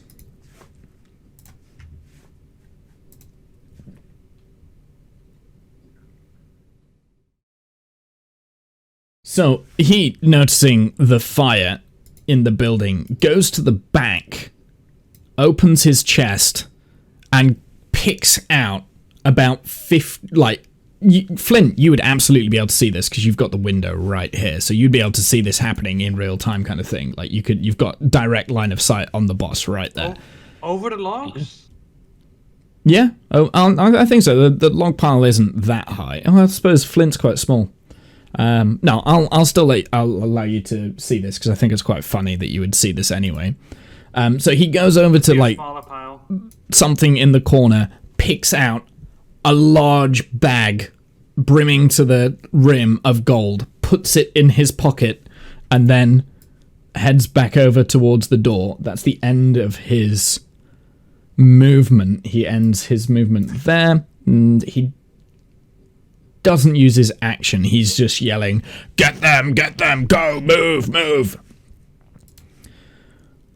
The next goblin is getting a bit crowded by this door. He actually notices... Actually, does he? Yeah. He notices that the back of the building is on fire and immediately goes to jump through the window. He jumps and he needs to do a dexterity roll. Yeah. He just goes straight through the window, lands on the other side on the grass. He's outside of the building, and he's yelling, fire! There's fire in the building! Get out! Get out! How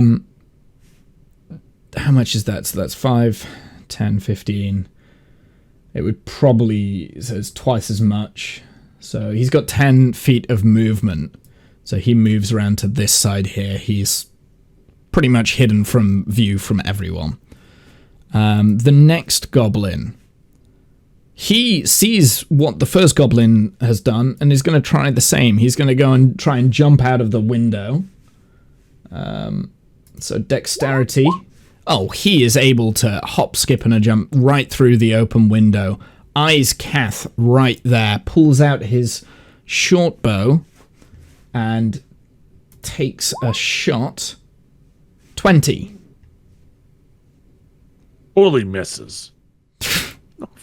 And takes 4 piercing damage. Ow. He has a little bit of movement left, and he's just going to move over here. And as a bonus, no, we've got line of sight there. So, yeah, he's just going to hold... Yeah, that's the end of his turn there. Oh, actually, yeah, okay. The next goblin is the one that's prone, so he's going to use the rest of his move. He's going to use 10 feet of movement to stand, or 15 feet to stand up, so he's no longer prone.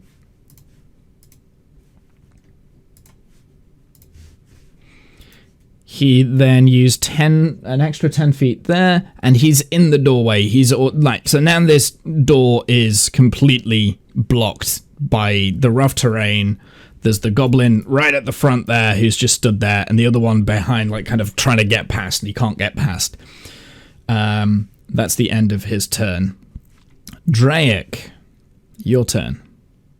All right. Well, I'm going to move up to sort of in front of the doorway. And then I'm going to do Burning Hands at the couple that are actually in the doorway. Can you roll me the spell, please? Yep, sure. Oh, there it is. Oh.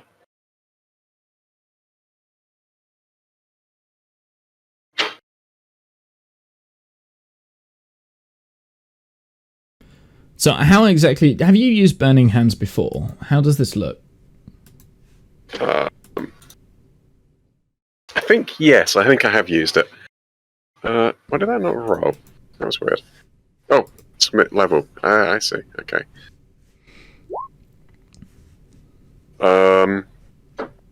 Yeah, so it's just like this, and it's a 15-foot cone. like cone in front that, and yeah, just like sparks and fire and just sort of shoot out in this cone out ahead. So you need to make dexterity saving throws, otherwise they take 3d6. If you save, you take half as much. Sure. Okay, so I will say 2 goblins are in the cone because it's from where you are, right? So 15 feet is... So it's these front 2 goblins, the ones that have already been hit. So yeah, they are in the line of... What's it there? So what do I need to do? I need to do dexterity saving throws? Dexterity saves, yeah. These goblins are not having a good time. So if they don't save, they take 9. If they do, they take 4, I guess. Sure. So how do you want them to die? Oh, like as a Without stuck in the doorway, like jammed together. They just both get so full they blast to the probably face. crumple to the ground in the doorway. Yeah. One of them is probably going to fall off onto the stairs here. Also, the doorway itself has started to alight and has caught on fire as well. These 2, that one is down. This one falls into the building itself and is now a clump on the floor. So you've also got the rough terrain. How long does that last for? I can't remember. Earth tremor. 1 minute. 1 minute. Okay, so yeah, 6 rounds. We've got 6 rounds. Okay, yeah, so that's still there. So he's also on the floor there, over the rough terrain. That's 10 rounds because it's 6 seconds around, right? 6 seconds around, correct. Yeah. So, is there anything else you want to do, Drake, or is that the end of your turn? I think. Well, that was 15 foot to move in. So after I've done that, I'll back up 15 foot. Just get a little bit more distance. Sure. But yeah, that's it. Okay, so it's now one of the remaining goblins' turn. He as soon as you do that burning hands, he like kind of backs up and then decides, the windows, out the window, and heads to this window here, and which he's going to try and jump through the window. He actually he makes it through the window, but falls down onto the ground, and damages his ankle. Like kind of hits the ground hard because it's quite a little bit of a drop between the window ledge and the window itself. And so he's going to take 1d4 damage. Ah! He's then going to run up behind these kind of crates here, and as a bonus, well, actually, you know what? How much movement does he have left? Oh no, he's got a little bit more. The goblins can take the disengage or hide action as a bonus action. Oh, do you know what? It's still got an action. So he's gonna move. Yeah, so he's gonna move behind this area here. Fire his short bow at you, Drake. And does 7 piercing damage. Okay. Oh, I never rolled for Plum. Rip. Plum, meanwhile, is just stood there. I don't think you need Plum to be fair. You guys got this, whatever. Well, that's actually very appropriate for Plum.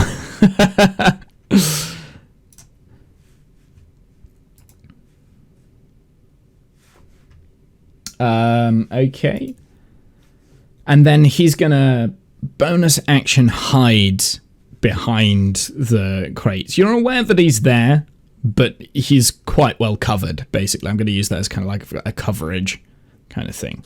So you don't have a line of sight on him. You know where he is, but you don't have a line of sight on him. What he's exactly doing. Yeah, pretty much. He's hidden from view. That goblin is down. So it's Plum's turn. Plum, let's have a look. What does she have in her?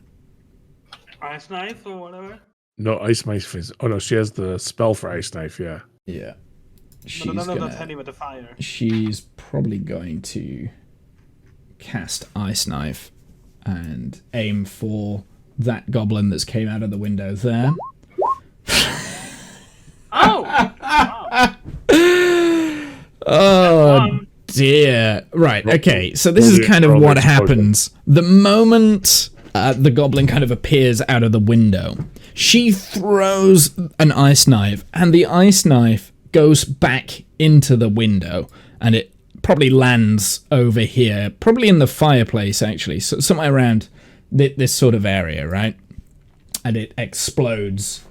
And it's a creature within 5 feet must succeed on a dex saving throw. So there's no one in 5 feet of where it ends. And it kind of also, I would think, hurts the fire a bit.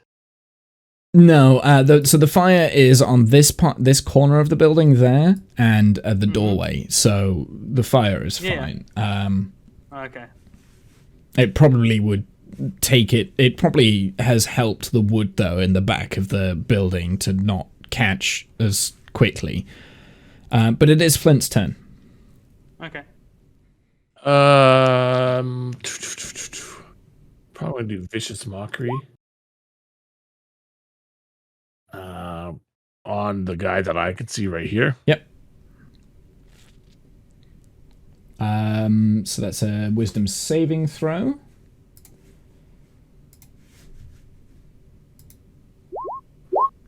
Nope. So 3 fails. So 3 damage, and he gets disadvantage on his next attack. Sure.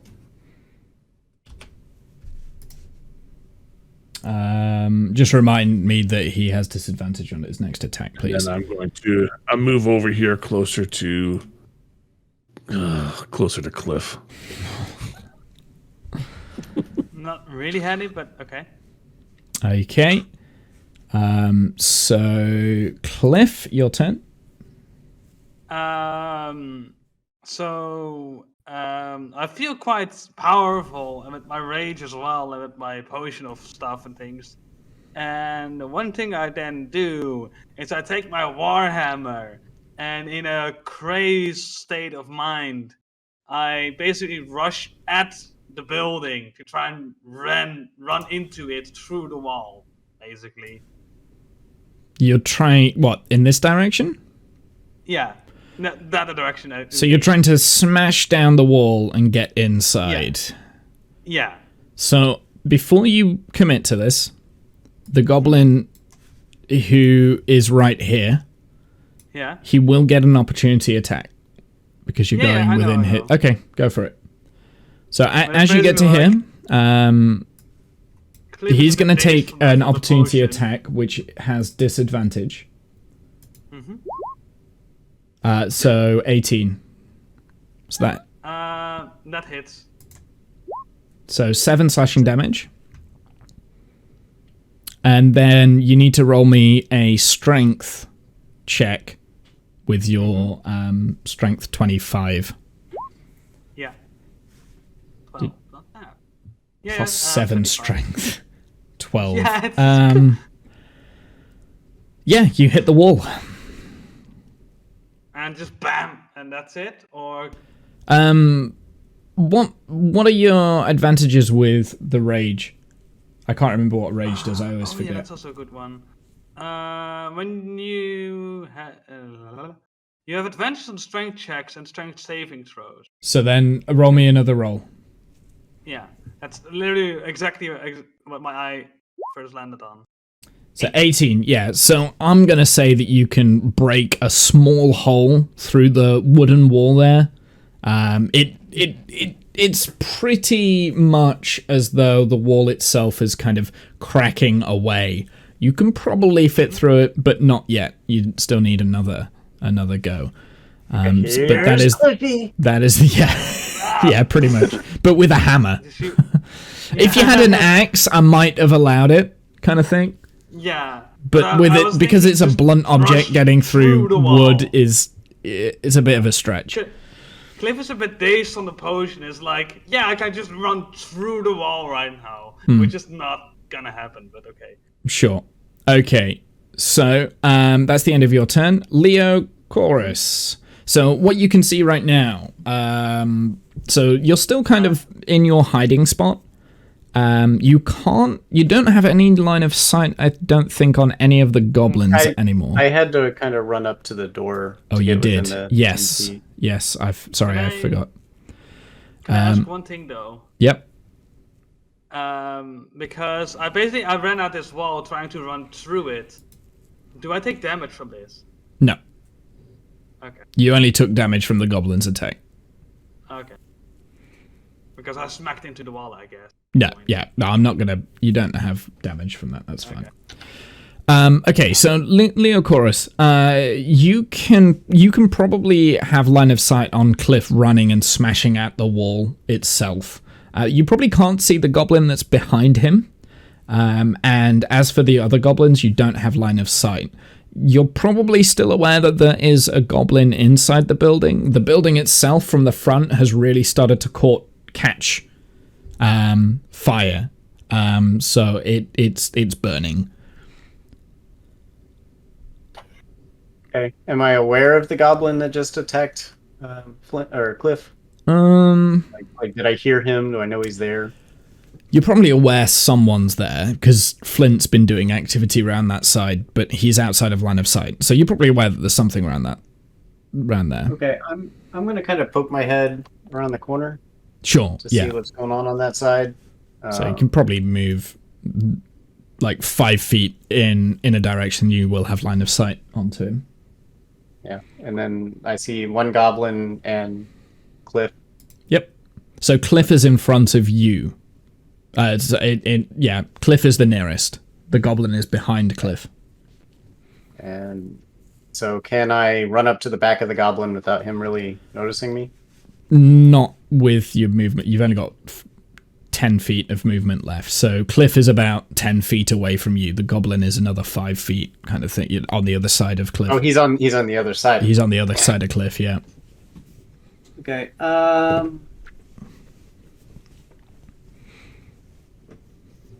I am going to do something silly and attempt to put that goblin to sleep. Okay. So the way sleep works, from what I just read, was that I roll 5d8, and then it's got a 20-foot radius of Yep. effect. Yep. So I'm going to put that so I don't catch Cliff. And then it's like it's a 90-foot range. The problem with that is behind the goblin and Cliff there are a pile of logs, and you probably wouldn't be able to see behind that, so you can't cast it past the logs itself. The logs are about 10 feet away from where the goblin is. So if it's got a 20-foot radius, you're going to hit Cliff and potentially maybe Flint. No, Flint's okay. So, I mean, personally, I would just hit Cliff with sleep. It's probably better for the rest of the party.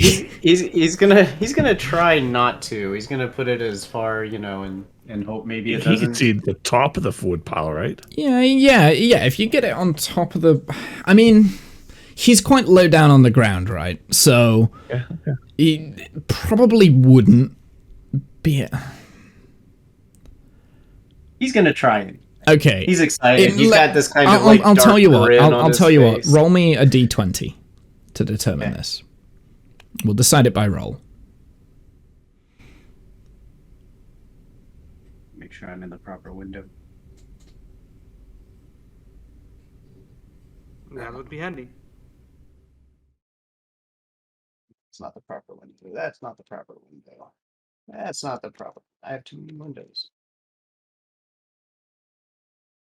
Okay.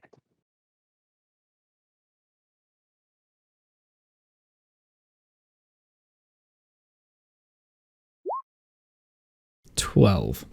Yeah, I'll allow it then. So here's my 5d8, which is the amount of hit points that things go, and it says like the thing with the lowest hit points gets knocked out. You subtract that from this number and keep going until I'm out. Okay. Of that number. So that's everyone in range, right? I guess so. Yeah. So the goblin falls asleep. Okay. And he stays asleep until he takes damage or somebody shakes him awake or... Yeah. Sure. Okay. Yeah, that's fine. Do I have a thing for sleep? Maybe this one. We'll put that one on. It looks silly. And as he's doing it, anybody that notices, he's kind of, like I said, got this kind of grin, this kind of darkness that's kind of... He's become like enthralled by this emotion and kind of battle, and he's found courage that probably is not deserved. Okay. Okay, so that's the end of your turn. That goblin's dead, so... Right, the goblin boss. He realizes that he's the only one left in a burning building. He's got his gold with him, and he's gonna head out the same... There's another goblin still in there. No, there's no more goblins in the building now. It's just the goblin boss. He's the only one left.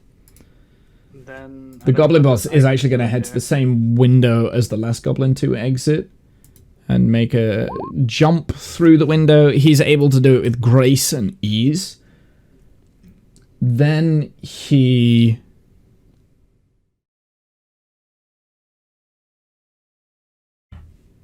Did he...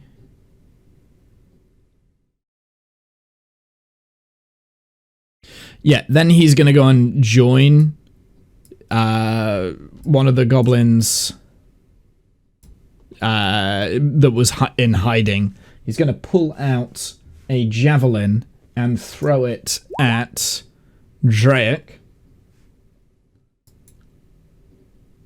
I presume that's a miss. Yep. Okay, it goes straight past you and lands like out in the distance over here, kind of thing. So somewhere in that direction, and that's the end of his turn. The next goblin comes up to join his boss and pulls out his short bow It's kind of actually probably there behind the boss, and aims his short bow at you, Drake, again. Yep. That's 21. it. 5 piercing. Radio. This goblin. So this is the goblin that's asleep. So I presume we just skip his turn, right? For sleep. Yeah. Yes. Yep, until he gets woken. That goblin's dead. Drake, your turn. Right, wow. I'm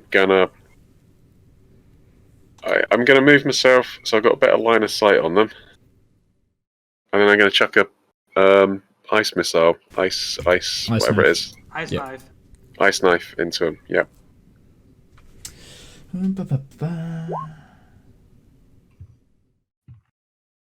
There's a description.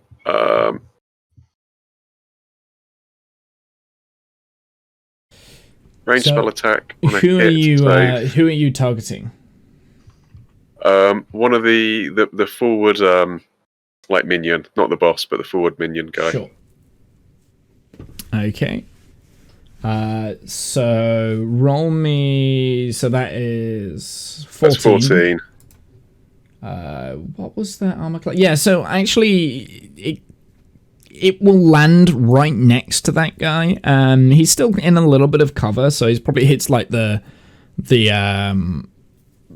crate there, kind of thing. It then explodes, so everyone needs to make a dexterity saving throw, because they would all be, I would say they're all within 5 feet of where it's going to explode. So we need 1, 2. So they both get hit by your cold damage, and 3. Okay. They all get hit by your cold damage. Jesus, that was a lot of bad.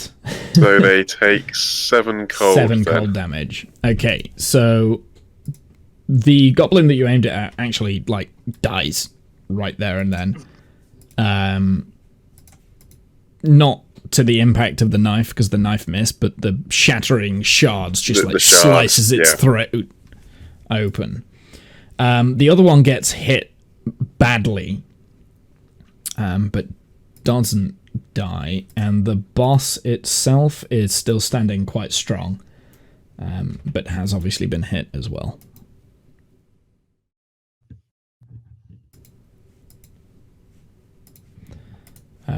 Anything else you're doing? I move my whole move and cast a spell, so I think that's kind of it for me. Okie dokie. So it is now... No, he's dead. So Plum's turn. So Plum is kind of out of line of sight. She's probably gonna enable dash, and move up towards where Drake is. So we've got 25, so it's about 50 feet. Yeah, so she's gonna stand next to Drake. Unfortunately, she doesn't have a bonus. Does she have a bonus heal action that she can use? Don't think she does, but I'll check anyway. Healing word. Yeah, so she's going to bonus action healing word for you. Okay.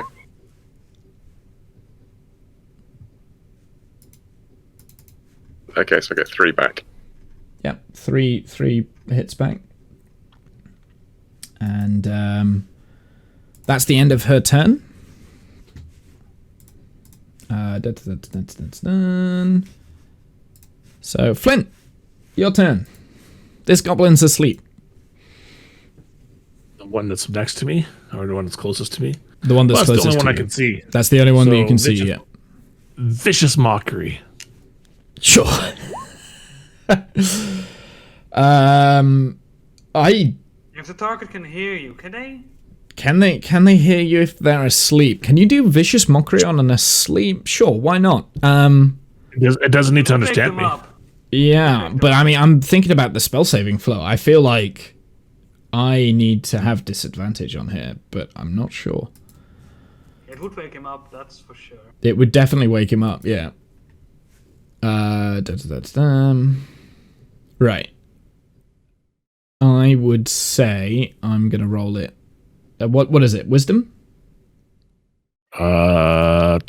Wisdom saving. Yeah, you do not make it. We'll take the 11. Yeah. So roll me a 1d4. Oh, hold on. Why didn't that? Oh, I need to do. Oh, no, that's right. Hold on. Oh, I clicked the wrong thing. There we go. There we 3. go. Cool. 3. How do you want to kill him? Oh wait, no, he's not. He's not damaged. Yeah, he is. Oh yeah, he is. I haven't taken his health away. Rip. How do you want to kill him? So he just doesn't wake up. He just keeps. Well, he he just woke stops up and then died. Woke up, wakes up, screamed. You see the eyes scream. Yeah. And Oh then he just, no, he's not. Sorry, he's not dead. You had 3 damage last time. 3 damage this time. He's still alive. Yeah. Okay, so he woke up then. Yeah, but he does not look good And he has disadvantage on the next attack. Cool. Okay, Cliff. So The Cliff goblin is- next to you has woken up. Cliff is still a bit dazed from hitting the wall and not going through. It's like, why did that not work? Oh, there's still a goblin next to me. And he readies an attack with his warhammer to just bash the goblin. Sure, roll me the attack. Two-handed. And of course, I'm also The enraged. goblin in his kind of like sleep daze. Oh wait, do you have advantage on this? I can't remember. I don't really have to see. That You goblin gain would the be following prone. benefits. Advantage on strength. He stood. Resistance. Yeah, he would be prone, wouldn't he? Yeah. So you do have advantage. You've got advantage because he's prone, Cliff. So roll again. Okay. Yeah. Yeah, you still miss. He's able to like roll to one side, and you hit the ground instead. Shoot. Stinks. Okay. Is that all you're doing? Yes, I don't have anything else I can really do. Okay. Leochorus, you've got a prone, nearly dead goblin on the floor down by Cliff's feet. Cliff just missed killing him. What do you want to do? He's gonna walk up and with the scimitar, and again with this kind of half disturbing, evil look on his face. He's going to just attack him and in the process try to take his head. Go for it. Roll me the attack. I want to see this happen. I want to see a little child behead a goblin. That's what I want to see. With advantage. Okay, with advantage. Well, With his attack advantage. is 0 with this thing, so.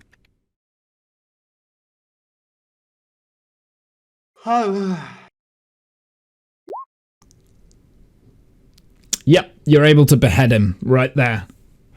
I'm not even going to make you roll damage. He had 1 HP. Like, you literally, you swing this scimitar. It's quite a sharp thing. Even though you're a child, you're able to just slice his head off. His head rolls to the ground. His body falls over. The funny thing is, Drake and Plum haven't seen this, and I think they're the ones that would be most disgusted probably by this. And he Yeah, just and I'm like like- Cliff doesn't he kind care. of lets out a little. And I'm like, good job, kid! Good job! You're doing a great job! You're just like me now!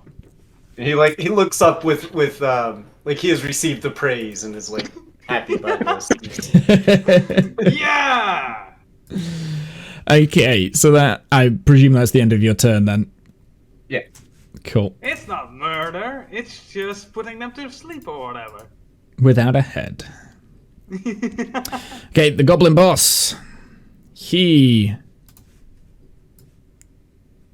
Yeah, so he's gonna come and run round, actually, and attack you, Drake. He's gonna attack you, actually, because you've been the target. Plum's not done anything, sorry. Okay. And he does get multi-attack, so the first attack, so that's the 14. That's it. Okay, we'll do the damage first. 4. Okay. And his second attack has disadvantage. So that's the 10. Okay, well, 10 misses. Okay. Cool. So, now he, like, to the last... then he's going to... Oh, no, he doesn't have any movement left. Well, he's going to bonus action disengage from you, Drake, but he's not actually going to move. He's just going to kind of stand back, just out of reach. You don't get that kind of chance to attack back. But he doesn't really go... He can't really make it anywhere else. So he has bonus action disengaged on this turn. The other goblin, who is still standing, has his short bow and aims it at Drake. The tank. He misses. 14. Yeah, 14's a hit. 8 piercing. Drake gets bowed. Does this little You like, were spin. literally the tank in this. You did not do very... You haven't fared well. Okay, yeah, so the bow just hits you, and that's enough. You go down. You're now unconscious. He then will use his movement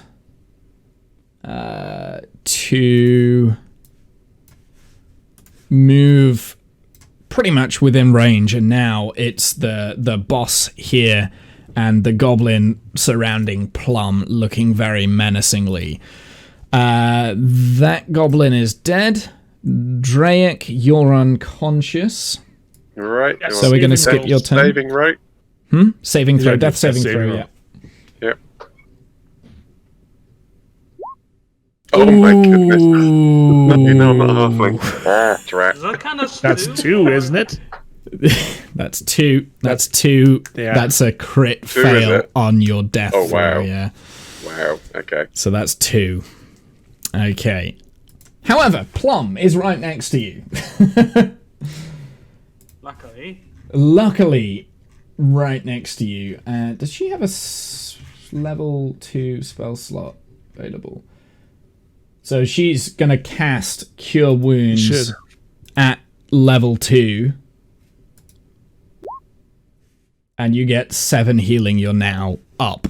Like, basically what happened, you got hit with the arrow. It hit hard. You went down. Blood went everywhere. The arrow probably went clean straight through a big part of your chest kind of thing. And you're just in a pool of blood. The goblin... Like, the other goblin runs up, and in the meantime, like, Plum literally, like, sees you go down, drops down, does a Cure Wounds on you, and you're able to, like, wake up, but you are now prone on the ground. Yep. Okay. So, Point of exhaustion, right? yeah, I think it is a point of exhaustion, if I'm correct. Okay. Yeah. But you're awake, you're alive, you're not dead. And that is the end of Plum's turn. Flint, Sup. your turn. Sup. Alright, so I want to move to right about there. So I want to go right there. Sure. And can I see through the door on this guy? Wait, already what guy? He's already dead. They're all dead. These are the only 2 goblins left now, I think. Okay. I just didn't see an X on him, so I wasn't sure if he was alive or Can you not see the X? Oh, no. not on the guy inside. That's weird. The stream can't see it either. Can you see me I see moving all him the other around? one. No, you can't see me Nope. moving around. Okay.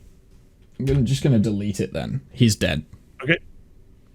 There's one well, dead in that body case, inside. That's I didn't realize that you couldn't see that. That's weird.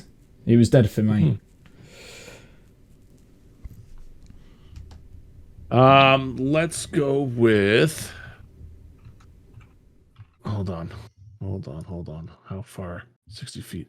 I'm going to cast Dissonant Whisper at level 3.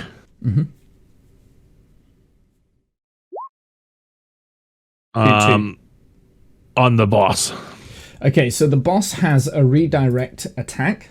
When a creature the goblin can see targets with an attack, the goblin chooses another goblin within 5 feet of it. The 2 goblins swap places, and the chosen goblin becomes the intended target instead. So they are now going to swap over, and you actually attack the goblin that is still standing. So I'm okay with this. Yeah. Yeah, it's quite a cool little feature that the boss goblin has, actually. It's like, hey, you can swap round. There we go. I'm surviving. Anyway, yeah, so so is that 10 psychic damage? So it's Or is it DC wisdom save. Wisdom save first. wisdom saving throw? Okay, so that's for the goblin. Yeah. Wisdom save. 14. He made it. Makes so it, breaks it. Takes half. So he takes half, so that would be 5 Hold on, damage. I'm double checking. I'm double checking right now. Okay. Must make wisdom on the failed save. It takes 3/6 this. It must immediately use its reaction to run away. On a successful, it takes half the damage, so 5 damage. Okay. It doesn't move. He still dies, though. So the goblin kind of sees that you're eyeing him up. You see it in a blur, like the boss goblin, like just quickly sidesteps, brings the other, like literally pulls a meat shield out, gets the full psychic black attack, and then drops him down to the ground. He dies. And that's the end of his turn. Your turn, is it? Yep. Yeah. Cool. Cliff, your turn. You're kind of quite far out of the fight at this point, Cliff. Yeah, indeed. You've just seen a child behead a goblin right in front of you. Yeah, and I'm like, yeah, good job, kid. And but now, if I drop my warhammer and switch to javelin, does that take a whole turn, or? You can drop it on the ground, but it's on the ground. The weapon takes a turn. You can't, if you pick it, if you want to try and pick it back up, that takes an action. But you can drop your weapon on the ground, but then it's on the ground. If you forget about it, you've lost it forever. Like but Plum then has if multiple I- times. Yeah, but then if I switch to my javelin, does that take a turn? How many javelins do you have? It says 4. No, you've got 3 because you left one in one of our dungeons and you never picked it back up. I Okay, made a well- mental note of that, and I've wrote it down in my notes that you never actually told me you picked it back up, so it's gone forever. Yeah, it's So you've got 3, but you can pull one of them out. Yeah. And then I throw it at the boss, basically. What's the range of a javelin? I don't know. Save here. Range 30. Okay, so this would be a disadvantage throw then, Oh, okay. I think, for this, unless you move in closer. I can move in closer, I guess. I can move over to here. Sure. Okay.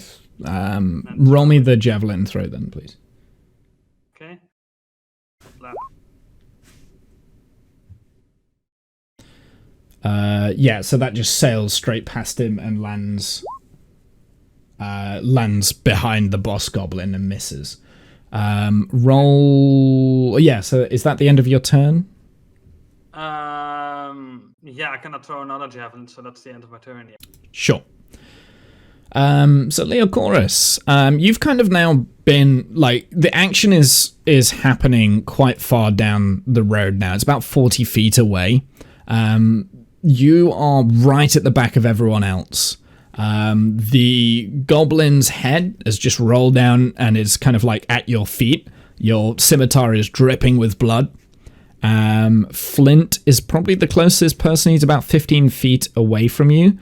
And Cliff just ran away from you towards where the action is going on and threw his javelin out. He's about 25 feet away from you. So what do you want to do? So, still a little out of his mind, Leo takes the scimitar and kind of kneels down and starts butchering the goblin. Yes. Sure. Like carving it up and, setting little bits of goblin meat out. And... Sure. Roll me... I'm not going to make you roll for this. It's a shop thing. You've already sliced through it. You can do it. Yeah, absolutely. It takes up your action, though, but yeah. And the kid is a butcher, basically. Yeah, pretty much, yeah. You're quite skilled in this. You know how this works. You've done this before. Maybe not on goblins. It's quite tough skin to get through, but you're still able to find a way around it. So it's the goblin boss's turn. Seeing that Plum brought Drake up from the ground, he now turns his attention to Plum, and he's going to multi-attack with his scimitar.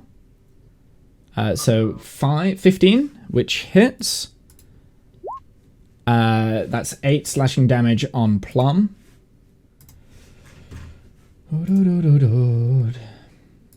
So that is I can math 11. And then the second attack again has disadvantage. So 15, that also hits. And that's another 8. Plum is not looking good. Like, that's 2 quick, hard blows with his scimitar. Yeah. Those were some net 6 on those throws for the damage. Yeah. Also, by the way, you haven't dealt any damage to this boss goblin either. Like, he's looking very, very fit. Very good. Very strong. But there are no goblins left. He will then disengage as a bonus action because he's re-engaged with his scimitar, and he's going to move in this direction over here. Okay. So away. Actually, no. He's not going to move. He's not going to move at all. Okay. Cool. He's gonna stay engaged to Drag and Plum. But no, he's disengaged, but he's still there. He's fighting, so he's stepped back ever so slightly, but he's still there. This goblin is now dead. So Drake, your turn.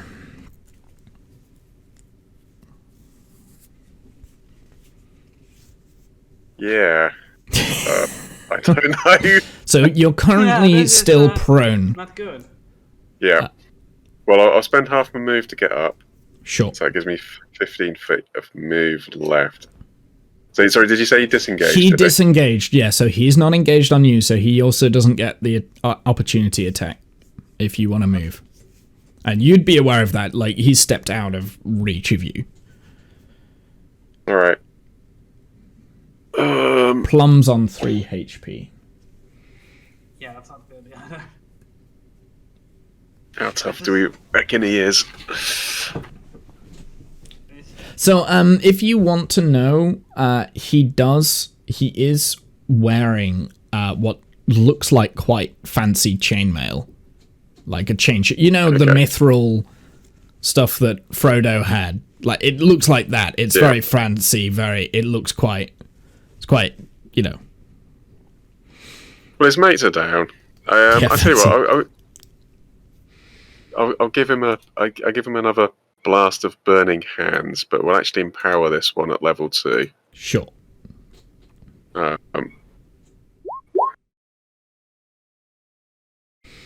So, what do I need to do? I need to roll a dexterity saving to dodge, right? Yeah. So 13. Made it, break it. Makes it, breaks it. Did that roll the additional damage? Yeah, so it's the 6 and the 9, I believe. Sorry.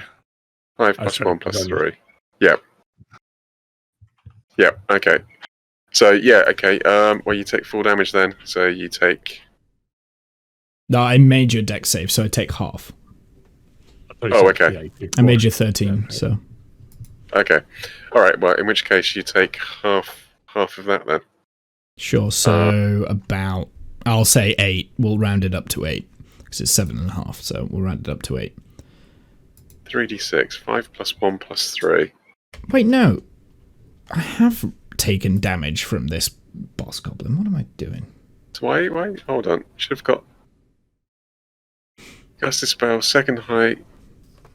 What, an extra 1d6? Higher level... Okay, right, so it's... Yeah, you get an extra 1d6. 15. Plus 9. Yeah. Okay. Oh, so then It's a really weird way of doing it. Psychic stream would have done a lot more damage. Yeah, Yeah. but anyway, that guy died anyway. So Yeah, he was on like 1 HP, I think. I did 20 damage on that one. Yeah. But he was on 1 HP, so like, he was dead anyway. It didn't really matter. Okay, so yeah, so actually that looks like that's hurt him quite a lot. He's got like his chain shirt kind of thing has started going like molten red. It's heated up, you can tell, and it's burning him. It's like kind of thing. Okay. But I'll back up a bit as well. You've got him, Plum. You've got him. Plum takes the hint, and she pulls out her ever so trusty quarterstaff, which she's never ever missed with, ever, and with both hands whacks him round the head and misses. For the memes. So because she's engaged onto the goblin now, the goblin's also engaged onto her. And that is the end of her turn, so she's not going to move. Flint, your turn. Flint's going to move up a little bit here. Going to kind of go right here. Mm-hmm. And he's going to cast Dissonant Whispers again. And how many spell slots do you have? I've only cast that twice. Once at second Twice. level. Okay, yeah, okay. Oh, second level. You did right? a second level one. Okay, yeah. All right. Sorry, first level. Yeah. Yeah, I want to do it again. Second level there. There we go. Wisdom saving throw. Yeah. 13. I'm going make to it. take the 13. 12 Does not damage. make it. So, yeah. Finally, this goblin falls down. However, Kath wants him to. So he sits there and he starts looking around at where these whispers are coming from, and then he just sticks his own dagger in his ear to get rid of the sound. This will get rid of him. Or, like, his scimitar. Like, literally, the entire scimitar goes straight through. Done. And then falls to the ground. And that's it. That's the end of initiative. And I think that is potentially where we're going to end the session here, with the child in the background slicing up the goblin. And Buzz, do you want to end any final words outside of the initiative? Hip bone connects to the leg bone. That's what he's singing in the background, and you guys kind of are. Are you saying? Are you singing it like the leg bone is connected or was connected? He's just like laying out on a log, you know, just bits of goblin meat right there. He's completely lost it right now. You know, he has been traumatized in the excitement of the combat, and then he kills, like murders a goblin that was on the ground, you know, and just it's all too much. It's just he's broken. And he does the only thing he knows to do well, I guess. It's like, oh, a corpse. I know what to do with that. That was fun. I enjoyed that. Mm-hmm. That was a chaotic, good little session, yeah. That was very chaotic. It was a little chaotic evil. I wouldn't say it was chaotic good. Why would you say it was chaotic evil? Because we murdered a bunch of goblins for the sake of... Basically, we just came in and fucking murdered the whole lot. I mean, the goblins are already evil. They were kind of like deforesting the entire forest, weren't they? So it's... Yeah, but still. Does that make mankind evil? Oh, yes. Absolutely. They're just running a business, and we killed them. We killed the whole business. To be fair, you never actually figured out what they were doing there at all. Like, you do have that coin though, so which will give you. I like the fact that my plan kind of worked, where we started getting them to go after each other. Yeah. Do you know what, Kath? You can have a point of inspiration for that, I think. It was fun. I mean, the one thing that I am upset with is that, sure, I wanted to walk through the wall with my extra strength, But also, what I would wanted to do is bash someone in the head and have it explode. Yeah, you But that missed. did not happen. I missed everything. Everything. I never killed anything this You time. hit the wall at least. Well, Yeah, well, that's the thing. killed And I two. made a hole in Or it. 3. The Yeah. question is, though, was it a glory hole or not? oh god. How much XP did we get for tonight? XP, good question. Okay, so I did write it down. For killing the goblins, you get 350 XP for all of the individual goblins. Not for each one, that's for all of them together. So all of the small little tiny goblins, the goblins, I guess. That's 350 plus 200 XP for the boss. So that should be 550 550 each. each. Yeah, let me do plums. Oh, Plum doesn't have experience points logged there. Where is she? How is she doing this? Right, someone tell Janice that she's got. She's doing it wrong. Yeah, Well, she's got the same as I've got, I think. How She much do should, you yeah. have? So I'm gonna check my math, my brain math. I got 2,731, I think. Is that enough Yep. for a level up? I think it is. I think it's 2,400 for a level. So you Yep, guys can yep. level up then for the next session. This will be done off stream. Obviously, by the way, I'm going to leave you guys to do that for yourself. If you don't do it, then tough titties. You don't get the level up. But Tough titty. yeah, I'm not holding your hands through that. Sure thing. No, sorry, 2,700. So if you guys are over 2,700. 2,700. Okay. 2,700. So, you Well, guys we're should over be, 2,700. That's also. Yeah, you guys should be. Okay, cool. Nice. So yeah, 2,700. So yeah, you have all leveled up, I believe. Then. Nope. Maybe not Kath. No. Not Kath. Where's my level? Didn't kill as many people. Cool. Is there somewhere on the sheet to mark exhaustion? I didn't see it earlier. Not on this sheet. On D&D Beyond there is, but not on this one that I saw. Okay, fair enough. Yeah, because but two does of the you have an level up- exhaustion point, don't you know? Does the level up count as a long rest? What do you mean? Are we? No. Are we playing a video game? That's the question. Are we playing a video game, or are we playing a little bit more realistically? I would say no. It doesn't count as a long rest, but you do gain that extra. Well, actually, to be fair, you're only supposed to level up during a long rest, so Okay. the long Yeah, it's later. the level up will take into effect after your next long rest. However, I will let you do it from the beginning of the next session, because that's just going to be silly, because Yeah. it'd be difficult to monitor. But for If it was convenience sake, mid-session. it seems like this is an opportunity to take a long rest. I mean, we're next to a burning cabin. That's the biggest campfire one In can a have. forest. So we'll Yeah. we'll decide that next week. We'll work on that next week. A whole Okay. bonfire. Are we back We can next just week or go 2 weeks? around. 2 weeks. Sorry. Yeah. 2 weeks? So the next session, as far as I'm aware, is going to Would be be the 18th. the 18th. Is everyone available for the 18th? Let me I should be. double, triple, Cool. quadruple check. 18th. I've got a feeling something's happening on the 18th. I'll have to check. I have a feeling that Falcon 9 I'm is doing launching busy on the perhaps on the 18th. 18th. otherwise. That's the thing. My calendar is clear. Okay. I don't even have soccer that Well, weekend. I'll tell you what. No, we no, will. it's fine. We can plan it all on the Discord. Are you dead, Janice? Very, very nearly. Yes. You nearly died. You missed a lot of things, Jen. You did miss a Well, lot you of did. things. It didn't drop like Discount did. No. Little bitch. You are down to 3 HP, though. Literally But it 3 was fun. HP. You got very You had a lot of fortunate. fun. And you might have lost something, Janice. Yeah. I mean,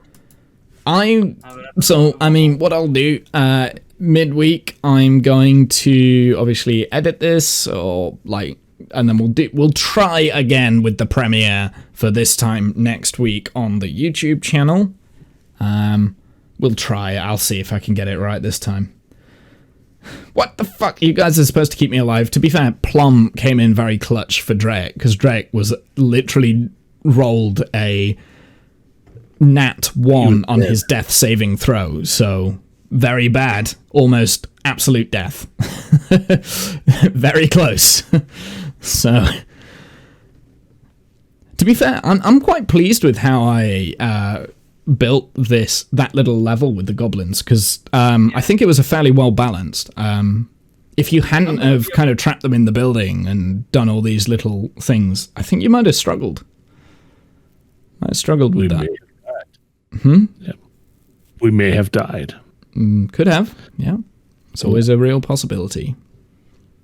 But you do get a level up, though, Janice. We can talk about this on the Discord, how that's going to work.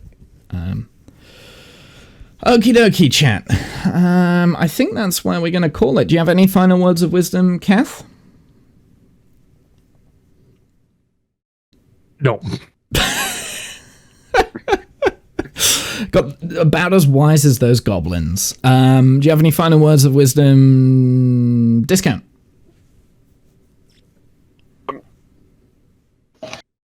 Cliff is not a good role model for children. Oh, you think? Oh, yeah. Any final words of wisdom? Animal. Pee is stored in the bowels. What? Pee is stored in the bowels. Okay. And any final words of wisdom, Buzzcat? Hey. Thank you very much for joining us, by the way, Buzz.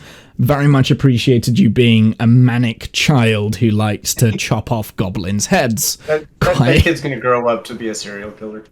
Oh, absolutely, And yeah. sing about it. So like I said, for next session, we'll kind of like talk about that during the Discord and everything like that. We'll do that all off stream and things like that. However, I'm going to end the stream there. Thank you very much for stopping by. Have a good night, evening, noon, insert time zone here. See you guys on the flip side. Bye-bye. Bye-bye-bye-bye. Cheers. Bye bye.